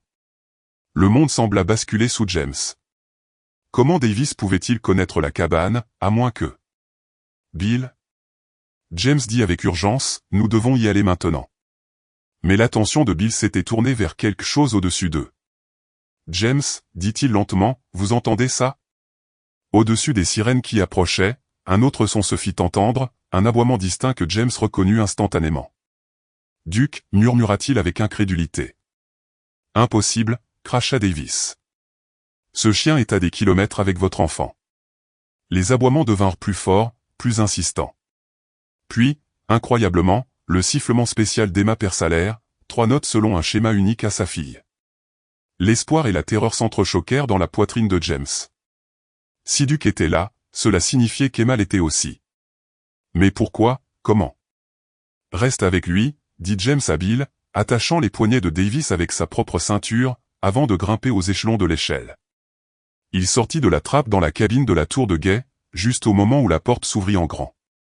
Duc se tenait dans l'entrée, son attitude agressive malgré sa patte blessée, ses yeux ambrés fixés sur James avec une reconnaissance indubitable. Derrière lui se tenait l'adjoint Mitchell, son arme de service dégainée. Thompson, appela Mitchell. Dieu merci, le shérif a signalé que vous étiez en difficulté. Où est Emma? Demanda James, scrutant la zone derrière l'adjoint. Est-elle avec vous? Mitchell acquiesça, rengainant son arme. Dans la voiture de patrouille avec votre belle-mère et Betty Wilson. Ce chien ne voulait rien savoir. Il ne voulait pas rester en place. Le soulagement affaiblit les genoux de James. Davis? Dit-il. Il a insinué qu'Emma était en danger, essayant de vous énerver. Mitchell l'assura, nous sommes venus par le chemin de traverse, hors route, la plupart du temps. Personne ne nous a suivis. Duc boitilla en avant, se pressant contre la jambe de James avec une urgence évidente. Son message n'avait pas besoin de traduction. Le danger n'était pas terminé. James prit une décision rapide, Mitchell, aide Bill à sécuriser Davis. Je dois aller voir Emma. À l'extérieur, la forêt était animée d'activité. 2 autres voitures de patrouille étaient arrivées, les agents établissant un périmètre autour de la tour. James aperçut la voiture de Betty garée discrètement derrière la voiture de patrouille, partiellement cachée par des arbres. Il courut vers elle, Duc gardant le rythme malgré sa blessure. À travers la fenêtre, il put voir le visage d'Emma s'illuminer à sa vue. Elle se précipita hors de la banquette arrière et dans ses bras avant même qu'il n'ait pu atteindre la voiture. « Papa, Duc t'a retrouvé. J'ai dit à grand-maman qu'il le ferait. » James serra sa fille contre lui, respirant l'odeur propre de ses cheveux, sentant son petit cœur battre contre sa poitrine. « Tu ne devrais pas être ici, ma chérie. »« Ce n'est pas sûr. » Duc ne voulait pas rester à la cabane, expliqua Emma avec détachement. Il n'arrêtait pas d'essayer de partir. Il savait que tu étais en danger. Martha sortit de la voiture, son visage marqué d'inquiétude et de soulagement. Ce chien n'a pas voulu se calmer une minute, a arpenté et gémi jusqu'à ce que l'adjoint Mitchell se présente avec Betty. Puis il nous a pratiquement traînés ici. James baissa les yeux sur Duc, qui était assis alerté à côté d'eux, ses yeux intelligents scrutant la forêt environnante. Une fois de plus, le berger allemand âgé avait d'une manière ou d'une autre su exactement quoi faire, exactement où aller. « Bon garçon », murmura James, se penchant pour caresser le museau grisonnant du chien. « Bon garçon, Duc. » Duc se pencha brièvement dans sa main, puis reporta son attention sur la vigilance. Un gardien loyal, toujours en service. Des policiers conduisirent le détective Davis menotté à une voiture de patrouille en attente. James ressentit le premier espoir véritable depuis le début de ce cauchemar. Il restait encore des questions à résoudre, des conspirateurs à identifier, un règlement de compte complet à venir. Mais en cet instant, avec Emma saine et sauve dans ses bras et Duc en faction à leur côté, une vérité était claire par-dessus tout, la famille n'était pas toujours définie par le sang. Elle était parfois définie par la loyauté, par le sacrifice, par le lien tacite entre un enfant et un berger allemand âgé qui refusait d'abandonner ceux qu'il avait choisi de protéger. « Tu sais ce que maman disait de Duc » murmura Emma contre l'épaule de James. « Quoi, ma chérie ?» Elle disait que certains anges ont de la fourrure au lieu d'elle. Emma regarda Duc avec une conviction absolue. Je pense qu'elle avait raison. Martha s'approcha, posant une main sur le dos d'Emma et l'autre sur la tête de Duc. « La vérité est comme la crème et le café, dit-elle doucement. Ça peut prendre du temps, mais ça remonte toujours à la surface. » Autour d'eux, la forêt s'agitait sous les brises d'automne, le soleil perçant à travers les nuages pour projeter une lumière tachetée sur leur petit cercle familial. Duc se pressa plus près, sa chaleur solide, une promesse de protection qui n'avait pas besoin de mots. « Rentrons à la maison », dit James finalement, sachant que où qu'ils aillent à partir de là, ils y feraient face ensemble, père, fille, grand-mère et le chien extraordinaire qui les avait tous sauvés. En vieillissant, nous nous demandons souvent si nos vies comptent encore, si la sagesse que nous avons acquise à travers des années de triomphe et de chagrin sert encore un but dans ce monde en évolution rapide. L'histoire de Duc, un berger allemand loyal dont le corps vieillissant ne pouvait diminuer son esprit extraordinaire, nous rappelle que notre plus grande valeur brille parfois le plus dans nos années de crépuscule. Comme Duc, vous vous déplacez peut-être un peu plus lentement maintenant, vos cheveux ont peut-être blanchi, mais la profondeur de vos connaissances, votre intuition et votre loyauté inébranlable envers ceux que vous aimez n'ont jamais été aussi puissantes. Martha Stevens comprenait cette vérité, portant sa sagesse de vie comme une lanterne à travers l'obscurité, enseignant à sa petite fille que les liens familiaux transcendent même la mort elle-même. Peut-être vous êtes-vous senti négligé ou sous-estimé à mesure que les années avançaient, mais rappelez-vous, Duc n'était pas valorisé malgré son âge, mais à cause de lui, son expérience, son jugement, son courage inflexible quand il importait le plus. Votre voyage vous a équipé de dons que les jeunes ne peuvent pas posséder. Le monde a besoin de votre présence stable, de votre perspective durement acquise, de votre capacité à reconnaître ce qui compte vraiment. Comme Duc, vos plus grandes contributions peuvent encore se trouver devant vous, enveloppées dans la dignité tranquille de l'expérience que seul le temps peut conférer.